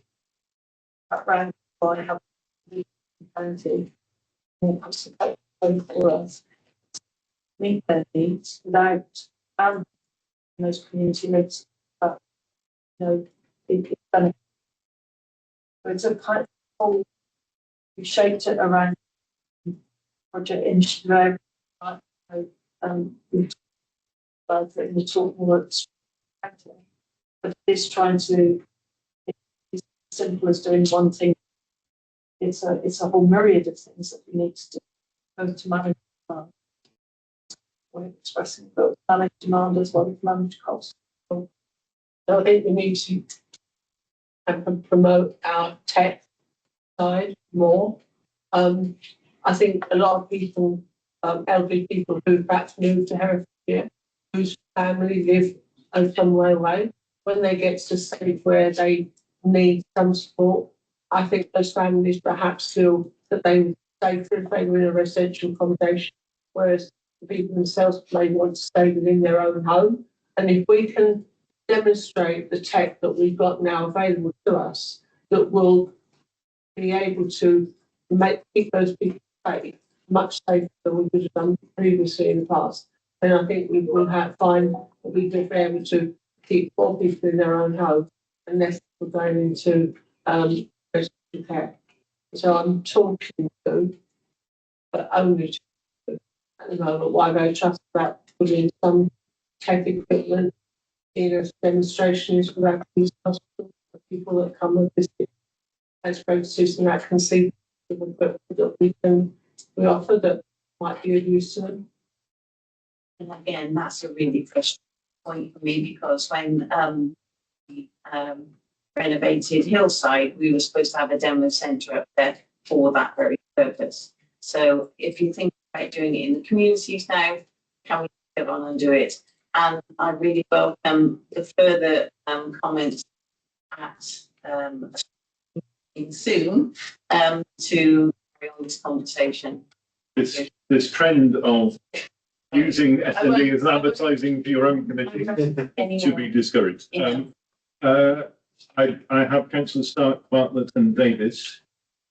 And then Councillor Harvey, and then I suspect that will be it for Councillor Stark. Oh, did you want to come back? Can I just make a quick point? So one of the points I like to make to my family colleagues, anyone that listens to me, if I can get that, about, is that a lot of the population and across the country are not aware of the cost of adult social care. So currently, of our £231.5 million budget, 69% of that, or approximately £160 million, goes on adult children's social care. So a lot of people that I speak to around the Bromley area, they seem to think that adult children's social care is delivered by central government. So when you explain to them that it isn't, that actually it's coming from council taxes, traits, and central government support, it concentrates their mind and suddenly it becomes a topic of interest for them. So that's something that we're trying to do, is to raise awareness of the cost of social care. So that's the first one. And then the other part I'll pick up is on Hillary's point about, she's mentioned a few times that we would look to use the spot market for care home usage, etc. But Tim's adoption of longer term plans are providing significant savings in that.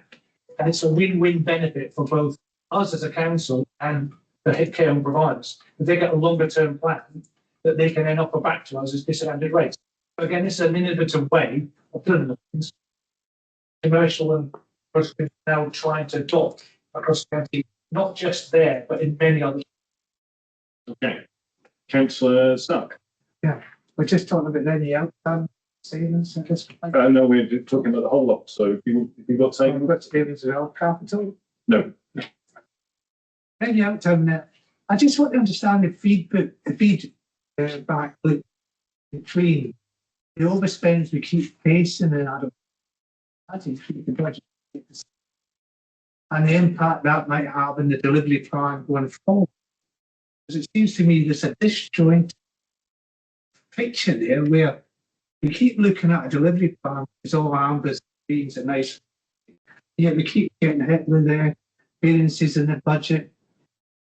And in the case of adult social care, I just want to understand this feedback, feedback loop from the cabinet perspective.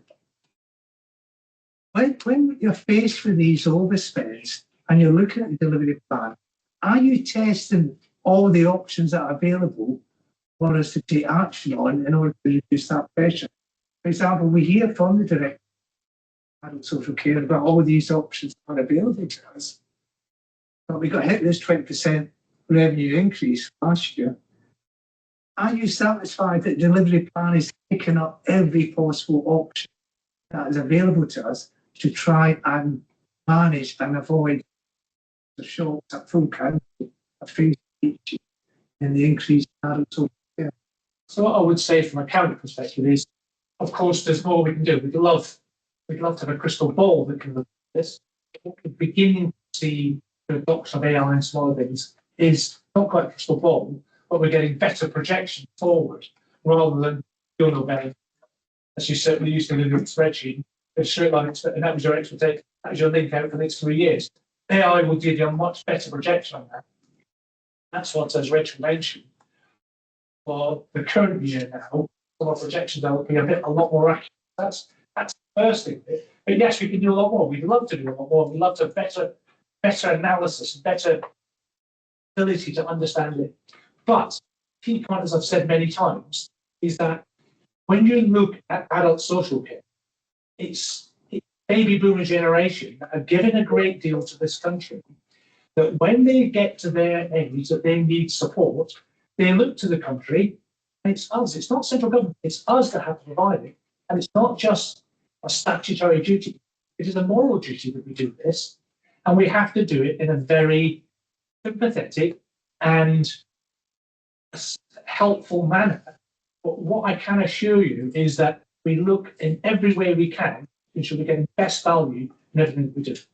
In this feedback loop I'm talking about, are you satisfied, is the cabinet satisfied that when they've got a 20% overspend, that the delivery plan they're creating going forward is actually the best one they can deliver in terms of managing that budget? Because we can't keep getting 20% overspend. What I would say is we're not happy with it. Of course we're not.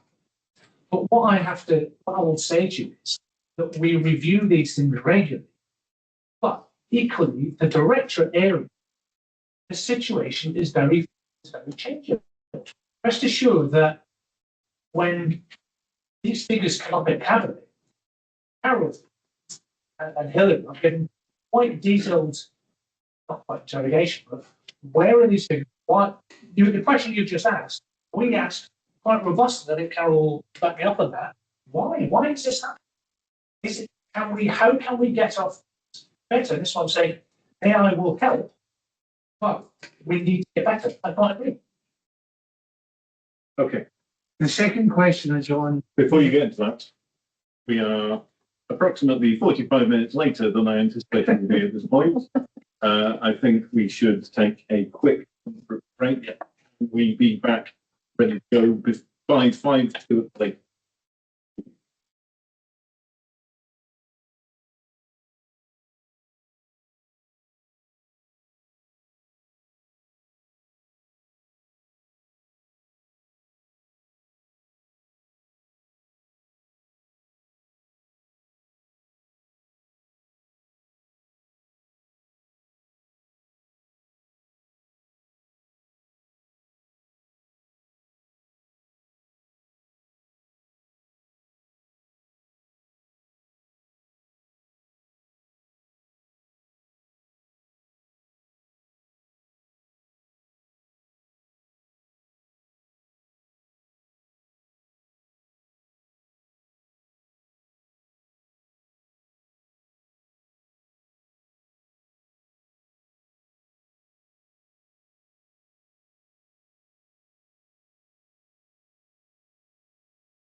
Councillor Stark finished. Councillor Bartlett, Councillor Davis, Councillor Harvey, that will be it for revenue. Then we will move on to capital, which hopefully will not take us very long, and that should give us time to agree some recommendations. Councillor Stark, Yes, it's very quickly. It's not just the pressures that cause the overspend that we're facing over 20. There's a chunk of savings from 24-25 that are not going to be met. Down to, as I understand, down to Hopeful, which is 1.6 million of savings carried over that are not. It's in the table under corporate. So,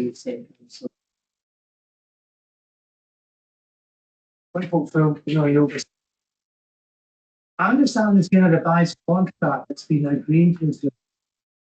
Now, I don't know anything about that because obviously ordinary members council do not see the paper of the shareholder committee. Can someone assure me that that revised contract is addressing the fact that this one wasn't met by the Let me just provide some context for that. So in the 24-25 budget, that's the budget 2024, 2 years ago, we did a 2.1 saving, and that was be delivered through a review of service level agreement alongside some work. So that's in the approved budget. And we worked with Hoople, the SLA, the is a number of so IT, finance, revenue and benefits, HR and training, building maintenance, and Hoople repair. It's probably £11 million. So we worked with Hoople in 2025, and we carried forward £1.9 million savings target into financial 2026. We were explicit about that from $1 and net saving, and that we would continue to work across each of those service areas to understand how we might do services or deliver efficiencies and that savings target. Consistently throughout the financial 2026, we've reported that savings risk and identified some of those within that. And we are still working and have ways for people to understand how we might deliver that saving. If we're not able to deliver that in 25-26, if we have savings target 7 until we can identify that as a cost. So what was the point of the revised contract then? So each year we do the service level agreement and we understand are any changes required to it, whether services need to remain the same, whether there are any changes to the way that we work, any new services that we want to add on to that. That's the process that takes place annually and then is built into our revenue budget. Well, so we can't use that mechanism to drive forward a reduction in savings then? So we have been working with people to understand efficiencies and reduce costs within the agreement. And that Q3, the assessment that has been made is that we have identified opportunities for 4 million, and so the savings target is identified in that. Okay. Councillor Bartlett. Thank you. Just wanted to go back to a couple of things on this report. You talked a lot about spot purchasing versus stock booking and partnership work. And we know we've got that really big piece of work, the work coming out. So I think my personal feeling is, you know, we've got a lot of aspirational stuff. It's good. But we just, being further down the line. Because I know some of our some of our contracts, like Goal 17, only just really hearing about them now. There's a lot of people are still referring back to voluntary. So I wonder how well we're going to do on our partnership work. Including hopefully. What I wanted to concentrate on here is a couple of references to grants. And on page 5, got a 0.7 million underspent on the increase of the care fund. And that's my first question. This is Appendix A, 43. 0.7 million underspent, increase. Can you just,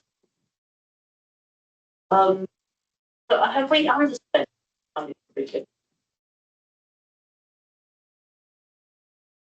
I don't know, we haven't underspent. Okay, so that's, I think the details.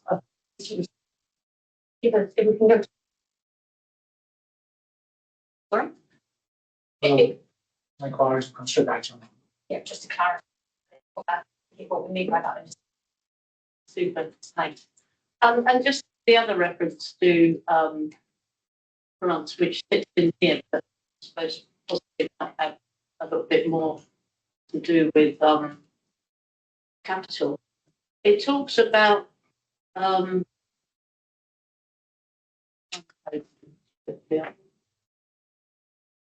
page 51.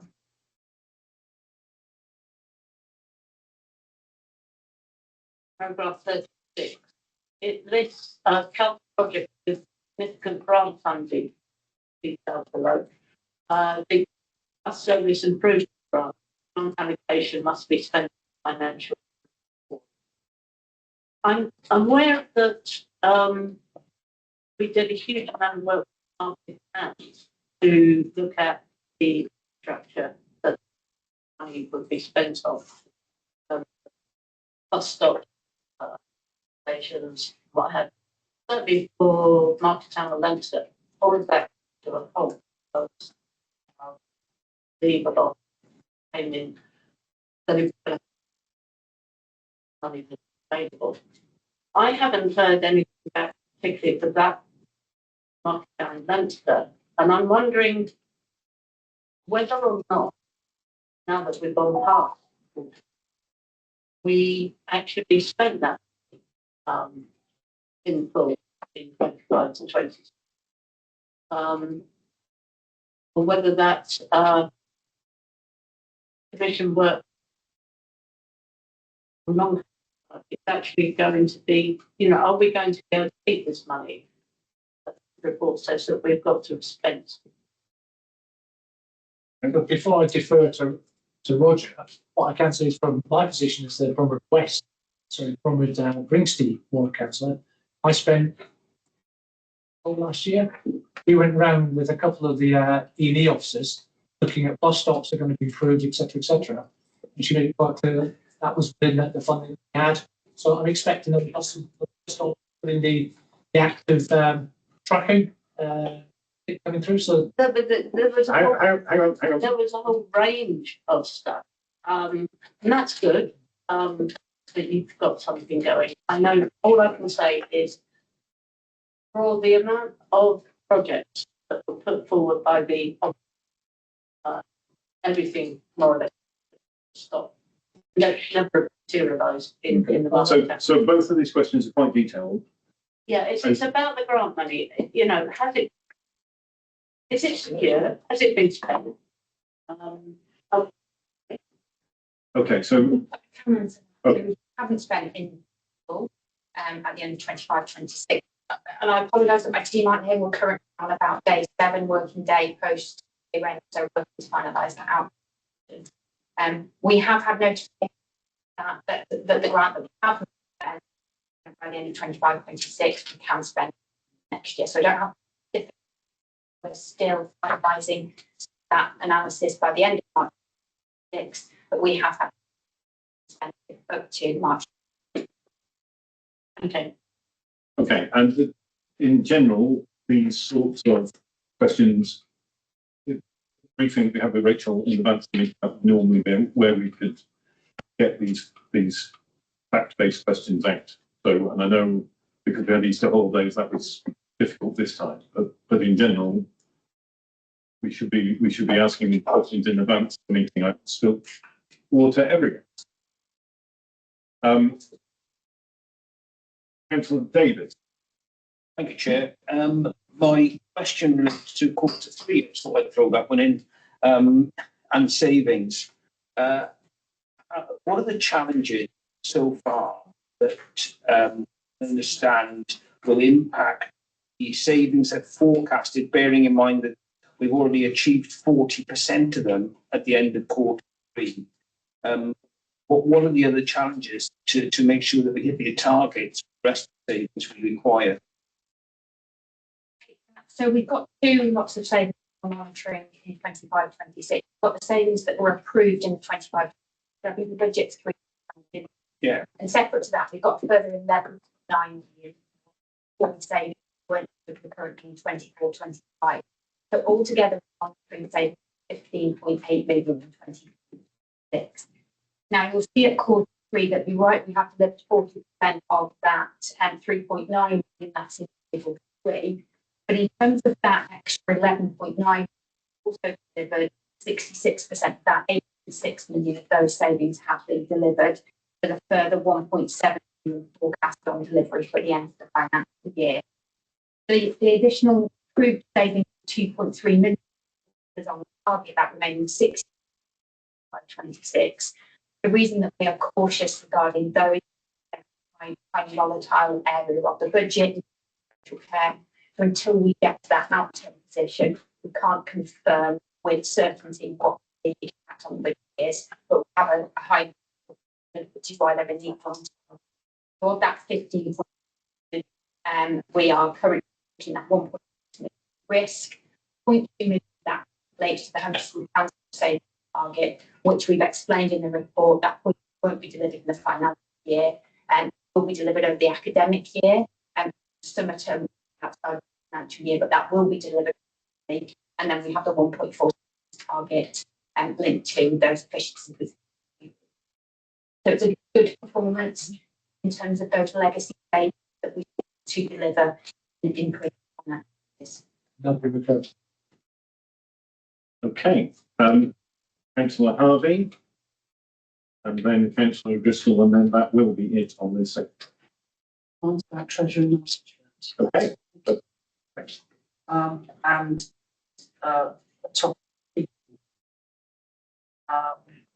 just over £500,000 put into the assumption revenue budget for income to be earned on estimates.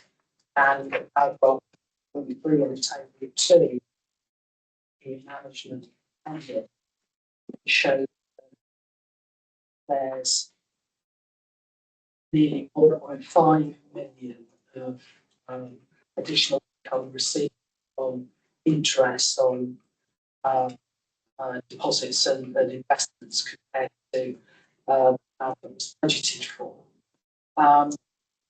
There isn't anywhere in the way the reports are put together which show what the governance decision making on how that additional income is actually spent or spent elsewhere. I note that there's there's a savings at risk of the 1.4 million carried for the previous financial year, savings delivered against who. Just wondering whether this 1.5 million is going to be used to offset against that undelivered saving from the previous year that was brought into the current saving yet to be covered. And if it isn't going to be used on that, sums are very simple. How can we see what the government making around how that money is actually spent and prioritised against all the things that could be spent on. So we've reported the Treasury Management overachievement against budget within the central line main table. So that 1.3 is already included in the overall account forecast that you see in the main body of the budget report. That tables 1 and 2. And within that central line, we don't just monitor the management income, we manage finance, so MRP, interest payable, banking transaction costs. So you'll see in the table 1 and 2, we've got a net position central budget of £1 million underspend. So that's that overachievement of Treasury, offset MRP overspends and spend, and some banking overspend. So in terms of is it allocated against the 1.4, explicitly no, it's reported on a line by line basis, revenue forecast outturn at Q3. We've been explicit about that through the Treasury Management report, these pages. And what we'll do is manage that whole council position, ensure that we minimise the impact of the overspend on delivery of savings and also to protect reserves in future years. So we'll manage all of that, all directorate underspends in the context of the overall financial position, and as years, any Treasury Management gain or any directorate overspend.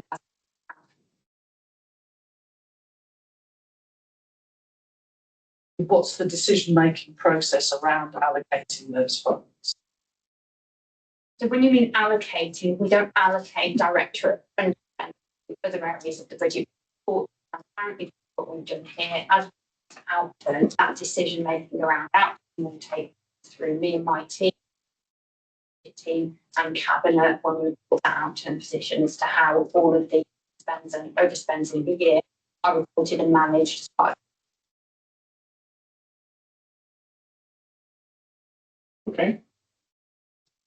I'm just trying to think of how that fits with, you know, the under a microscope type and really consideration that goes on in terms of all the other ways in which the money that makes up the council budget and how we propose to spend money actually considered and approved through the governance process. Is behind your question, is there a concern that this money is being treated differently to other parts of the revenue budget? So I'm just querying what the governance is around how these funds are, if not allocated, then treated compared to all the other ways in which we, you know, treat our the public services.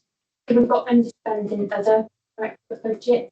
Q3, we've got £2 million spend against children and people, and those together contribute to the forecast council position. Similarly, on the central line, we have £1 million spend that's made of different elements. That's that bottom, and that's how we've always managed those unders and. That will be fully demonstrated in the report. Really got one really good. Okay, I feel. Thank you. Yeah. Okay. Very quickly, Councillor O'Driscoll on revenue. Well, it is. I mean, I'm going back to people again briefly. I just want to look at page 44 of the reports back, which is under transformation, where it says strengthen the council's strategy, ensuring alignment with the future vision. Develop a growth plan for Hoople in line with the future needs of Herefordshire Council. Develop and launch a council strategic plan for Hoople which aligns to our target operating. This is green in the red rating. Council shareholder committee continues to monitor the financial position of subsidiary company plans. If it's green, you know, if we can develop and launch a strategic plan for Hoople aligns with our future target operating model, green, why are we unsure about future savings on the revenue for it? They're not going to be recurrent. The question you're asking, is that from the delivery or is it from the Q3 budget? It's combined. Delivery plan combined with the if we are able to say that the strategic plan for Hoople is flashing green delivery plan, why can we not say that the savings will be recurrent? So the shareholder company is responsible for holding a subsidiary company. But People Limited is a separate legal entity and it's responsible for setting its own growth strategy Okay, and its revenue budget and identifying its own separate revenue budget. So working as a partner, a shareholder with people, its strategic vision is development and a growth strategy will be developed through the board. So I think that's how that can be on track in the trade. That's separate from a savings target on the 24-25 revenue linked to efficiencies, council SLA specific work takes place in that through that contract. if we're able to, say we will develop and launch a council strategic plan for Hoople. Not that they're going to develop their own strategic, we are developing a strategic plan for Hoople, which aligns to our future target operating model. Surely that within that is implicit that it will be within the budget we want them, they'll be operating within the budget. So why can't we have those recurrent things? I mean, it's not a straight cut as Well, what we pay them. So we've got to make sure that we identify, we still have services that are contract. So we can't just say, here you go, we'll pay you £8 million and still the same services. We expect if they are a business and have to deliver that within their cost base and understand that. And what we did back in February, set a target to work together to try and identify how we might deliver efficiencies within that. That has proved difficult across those areas of the SLA, across finance, rev and Ben.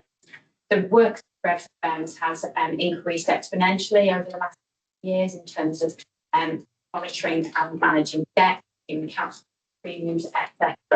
So it's not quite as clean cut to say that we can just cut that area of the SLA. What we need to do going forward is to understand how we might deliver some more automations in that area so that we can generate those efficiencies in the long term. And so that's how we expect to continue to work with who identify some of those savings. And it's not as easy as just putting their budget and saying to the local much that won't work. That won't ensure long-term sustainability of Hoople as a company. I'm not saying it should. But what I'm saying is we will develop, according to this, we are looking to develop a strategic plan. So which covers all areas, sure, including budget. I feel like the question has been answered here. I do think that this committee is very interested in the relationship. Part of this has highlighted that there's quite a complicated relationship. We understand we contracted. And so we will be looking into and propose the young council finish maybe we get both. But I'm not sure we're going to get much further. Okay. And then finally, we covered some issue at the risk of advertising it's another scrutiny committee. Connected Community Scrutiny is going to be looking into the delivery of major capital projects in July, is that right? Correct. So that being said, are there any questions members have on capital that we haven't covered and won't be covered by community council stuff? Yes. As I started, I'm looking at a table where we've reproved how the program again over 5 years actually. And it's a big change between what we were going to spend this year and what we're now going to have to spend next year after. Now, I know when the council could not have predicted the geopolitical impact of the Iranian war, but that must have some impact on contract inflation. I'm just interested to know exactly what the current you're doing at the moment in terms of trying to discover exactly what that impact might be and what it might do in terms of capital profile.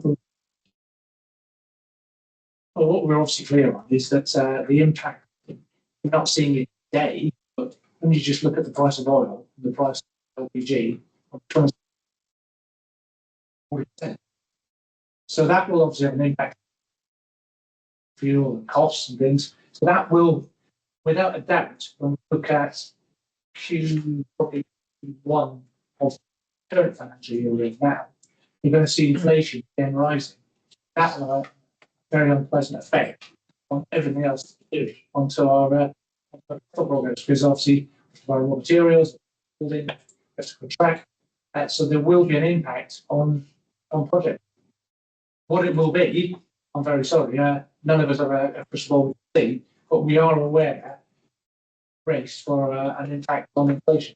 And so my consequential question from that, is there any work going on within the cabinet to try and avoid these significant reprofile amounts that year in terms of money's having to be delayed one year into future years?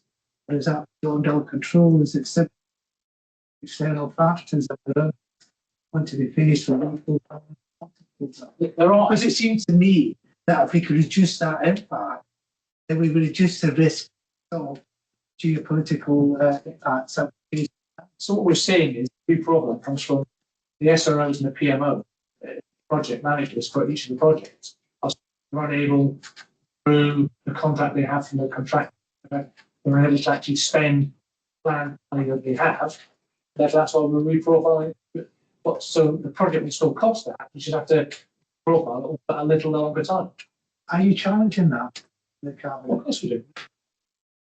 Because it seems to me that that does run the risk of actually the impact going forward. The many contracts and all It's an exceptionally interactive type of process, and it's to and fro, and it's also it's ensuring that the individual PMOs align with their SROs, so they're as you know, one of the risks that we have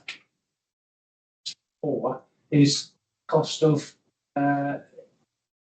project increases because we're constantly keeping aware of that. Not just keeping an eye on it, actually managing it as best we can. But it's a complex and very interrelated area. Just say that inflation is managed at a project level on the project risk rate. Risk that's on the risk. Certainly something I think that will have a weight profile in 26, 27, emerging risks and risk profile of it. So I'm certainly hoping that we're not going to see inflation as we did back in 23, 24 at 11%. Who knows? Yeah. The impact on the economy almost changing daily. Depends on the latest tweet came out from the White House. Yeah, but one of the things that we have is in our control, if already this reprofile would be as large as it is, that's the point I'm getting. Whether the cabinet is doing enough challenge the project managers and the SRE when they decide that they can't deliver. That is something you could do more on. Roger, is there anything you'd like to bring up on the PM and PMO and SRO type? In terms of how it's missed the first part. In terms of driving down that need to be profile, cabinet projects from one year to the next. Because that then runs a risk of you facing these sorts of uncertainties and then come down. I guess it's that kind of, we don't reprofile them unless kind of there's a reason to. So it's usually because there are delays.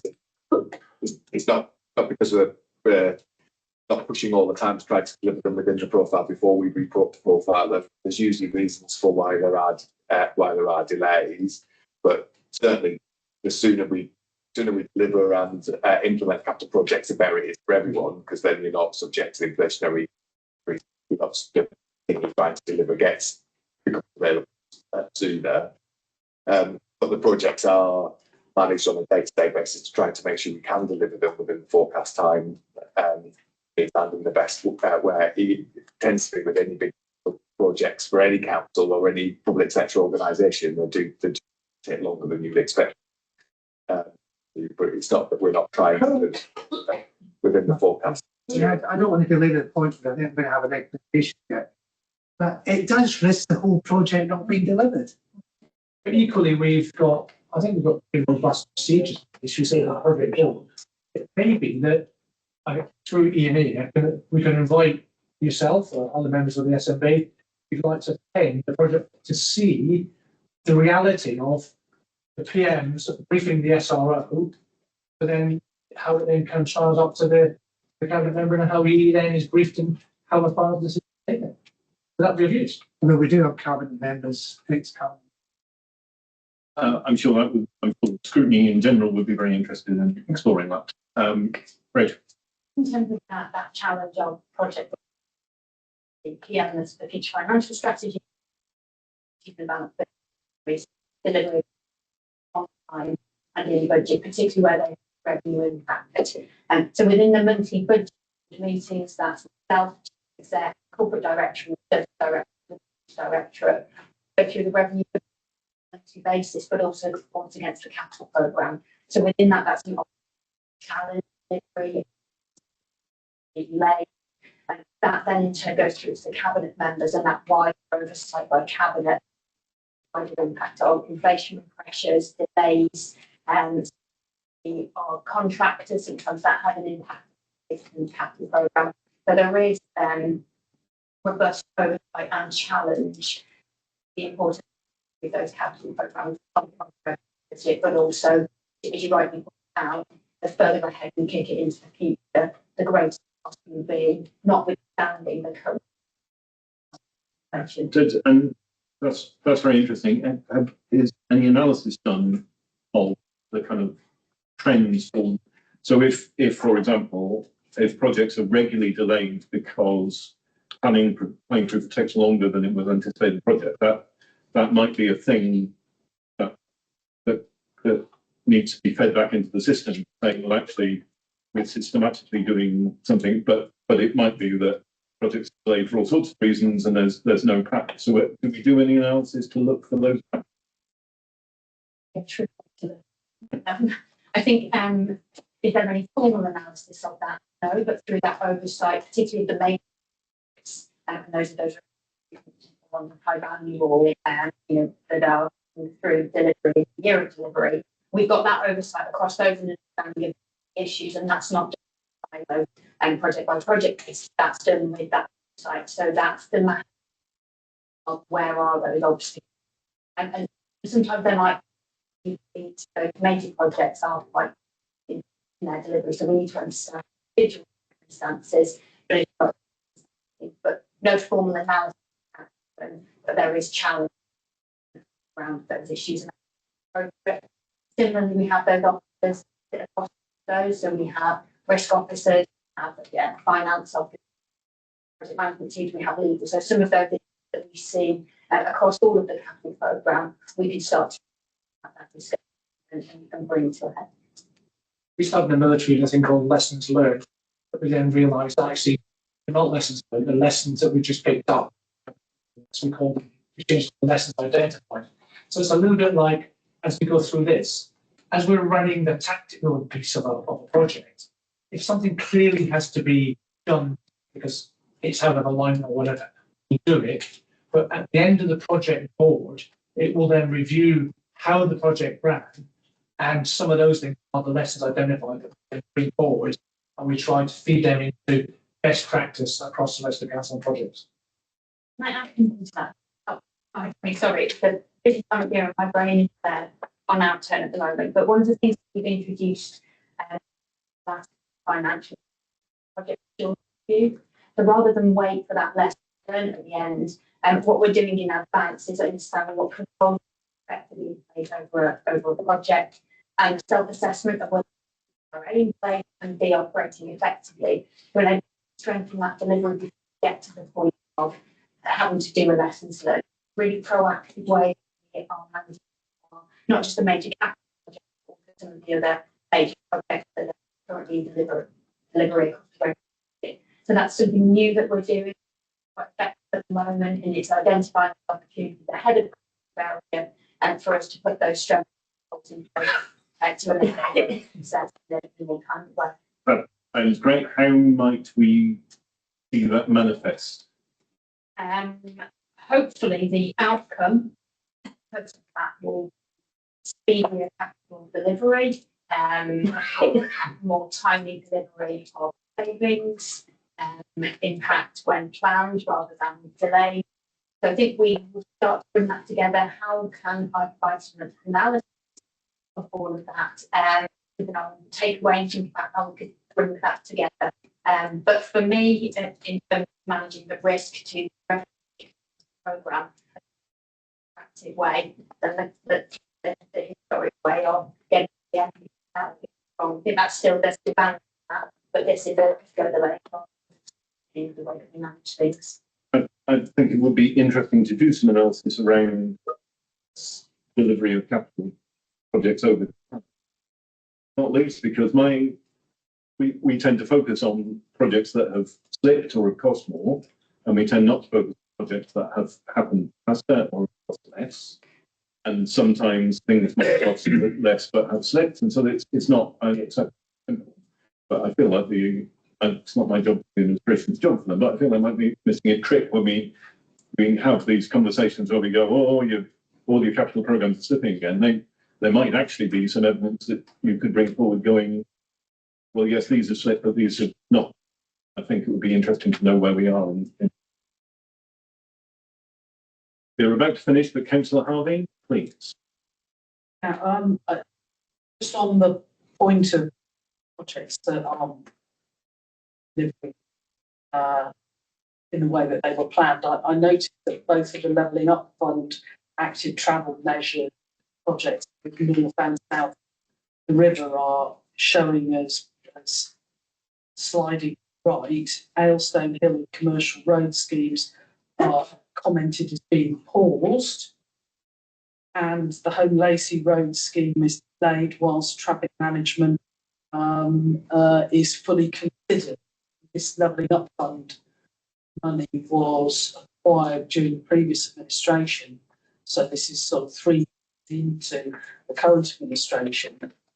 I'm just wondering what the reason is for these projects which are delivering active travel options for people who live in commuting, why they are dragging their heels so much. First thing is we're not dragging our heels, and we're definitely committed to active travel. We, however, do not see active travel. We see active travel as being important of choice. Anything you want to say? Yeah, so obviously, just to check with colleagues before I kind of came in that we're leading these projects. So the Aylstone Hill commercial road schemes have been delayed until 2027 due to the lack of the overall impact on their road infrastructure. Having so many kind of projects and activities going on in that part of the city all at one time, and transport hub and other things would have created quite a lot of disruption in the same place. So they've been delayed until 2027, and that's why it's showing us that in the report. The Home Lacey Road scheme, that was mainly trying to respond to concerns raised by businesses and employees on the Rotherloss estate about the impact of the traffic management, and trying to kind of to hear the feedback from those businesses and people travelling along that road, and therefore the traffic management plans be reviewed to manage that in the best way, and also just trying to find a scheme that brings forward the improvements but limits the impact on people working and commuting. So that's it. Is that going to have create any risk in terms of the timescales within which the grant need to be spent? Not as far as I'm aware of not projects I'm going to. And so I'm not aware of any risks at the moment. It's good. I think I can provide some details on, but I'm not aware of a risk at the moment to be turning this around, working with them to advise them. Plans for spend. We are working with them. Okay, thank you. Thank you. Information insurance on that. You're welcome. I'm sure Councillor O'Driscoll's committee will look in some detail, and also if you could invite your colleagues to keep the ward members informed about Aylstone Hill, because it's all news to me. Okay, thank you. can I just throw I in? keep trying to finish. Sorry, can I just throw in, the Home Lacey project delayed by about 2.5 weeks initially, and there's been a few tweaks along the line, so I don't see a huge impact. This work is going ahead. Okay. Thank you very much. That draws our questions to a close. Thank you very much, Cabinet members and directors and representative and directors for your attendance. You are welcome to stay while we discuss recommendations, but I see that none of you.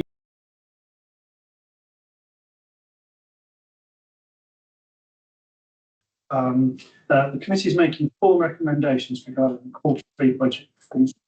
So for today, they are as follows. The executive should: 1, review the method by which the council counts the number of people sleeping rough to take into account local factors. 2, urgently review the application of the reg status to reassure themselves a realistic picture of the current position of delivery plan items. In doing so, they should also develop guidance for senior responsible officers, SROs, and service leads in line with the active review. 3, ensure that delivery reports display reg ratings for each quarter, quarter 1 to quarter 4, provide a transparent record of progress and highlight risks of declining performance as they occur. And 4, develop an action plan to and increase the number of private landlords. Okay. I'll propose them. Can I have a seconder? That's Councillor Crockett. All those in favour? All against? Same. Okay, thank you very much. We also run out of time to discuss the work programmes. Yes. Well, I wanted to discuss the work. Then It's on the agenda. it is on the agenda. We'll need to propose an extension. Well, I propose an extension to cover all the agenda items. Okay. A seconder? I think Come on. it'll take far too long. Councillor Crockett. Okay, so we'll extend the meeting by 10 minutes. Can we have a vote? We had a vote. All those in favour? 1, 2, 3, 4. All those against? 1, 2, 3, 4. Abstain? We've got a time. 2. We've got time.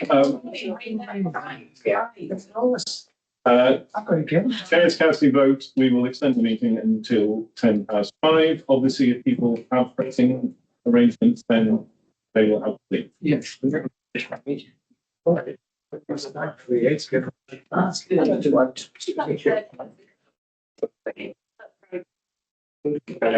Few times.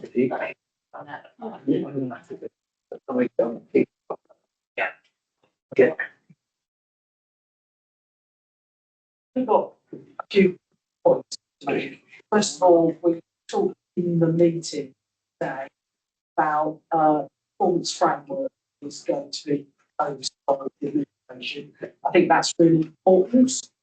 And we heard from Rachel that the expectation was to propose it and that it would be frameworks in place in time to report on Q1 of now the current financial year.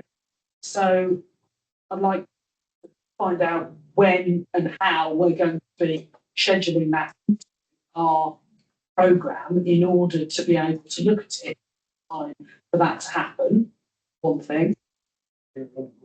See through audit governance and through cabinet that risk management and risk assessment process has been developed over the last year. And that's important.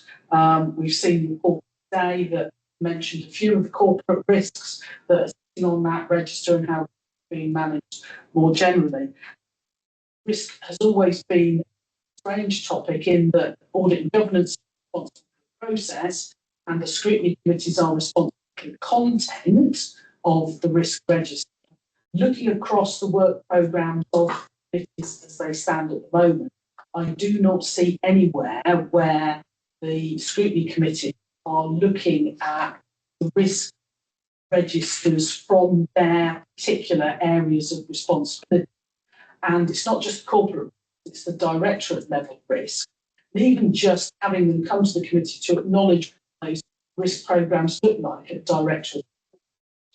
to actually consider the content of whether that is properly reflecting what it ought to be for that scrutiny committee's area of responsibility on the council.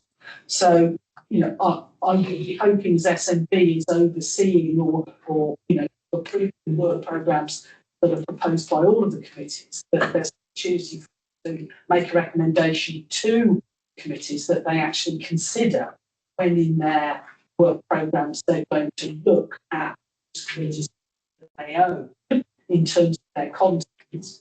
And thirdly, I'd like to return to the proposal that I made in the summer last year, that it makes a nonsense of doing financial scrutiny to be scrutinising documents that are months out of date, and that to have a task and finish group or a working group that sits to be able to schedule meetings to look at these documents quarter by quarter as soon as they are published for cabinet, and to be able then to make some recommendations into this committee in terms of the more strategic issues that this committee could then be looking at related to those reports, would make a better and more timely use of not just committee members' time here, but also would open up that working group to a wide other members of the council who may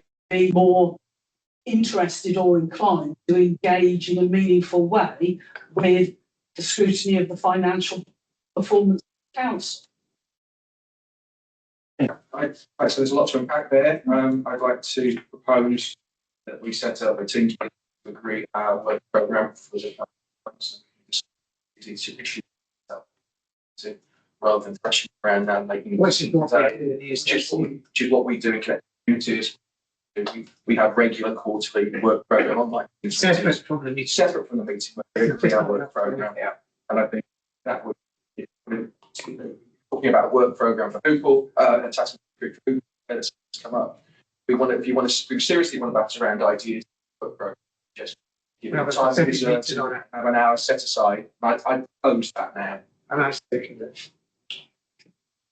I mean, we can have a vote, but I think it's a good idea, and we do it. Liz has proposed some things to be definitely on the agenda for that. Yeah. I think having that discussion outside of a public meeting also denies the opportunity for members of the public under the work programme to actually make suggestions to the committee for things that we aren't considering that they feel might be important as part of the public meeting of this committee. And, to deal with it outside of the public meeting, I think, doesn't necessarily afford the opportunity that having it in the meeting would through questions. Ed, and then I hear that, but the work programme as an agenda item is on agenda for this committee meeting, and people could submit ideas and questions in advance for us to consider. And I think that has happened in the past. Yeah. But I think as a committee, we decide what our work programme is, vote on it. And I think a proper meeting to unpack what you suggested there and the other ideas, I propose it. Second, I suggest we go to a vote. Okay. Just before that, thanks Yeah. a lot. Thanks, Liz, and I think it was important to get that out. Yeah, I totally agree with you about questions to the work programme. Anybody, and it's also part of suggestions and scrutiny. So I would just want a clarification. One of the things that came out of work on scrutiny management was that the risk registers always be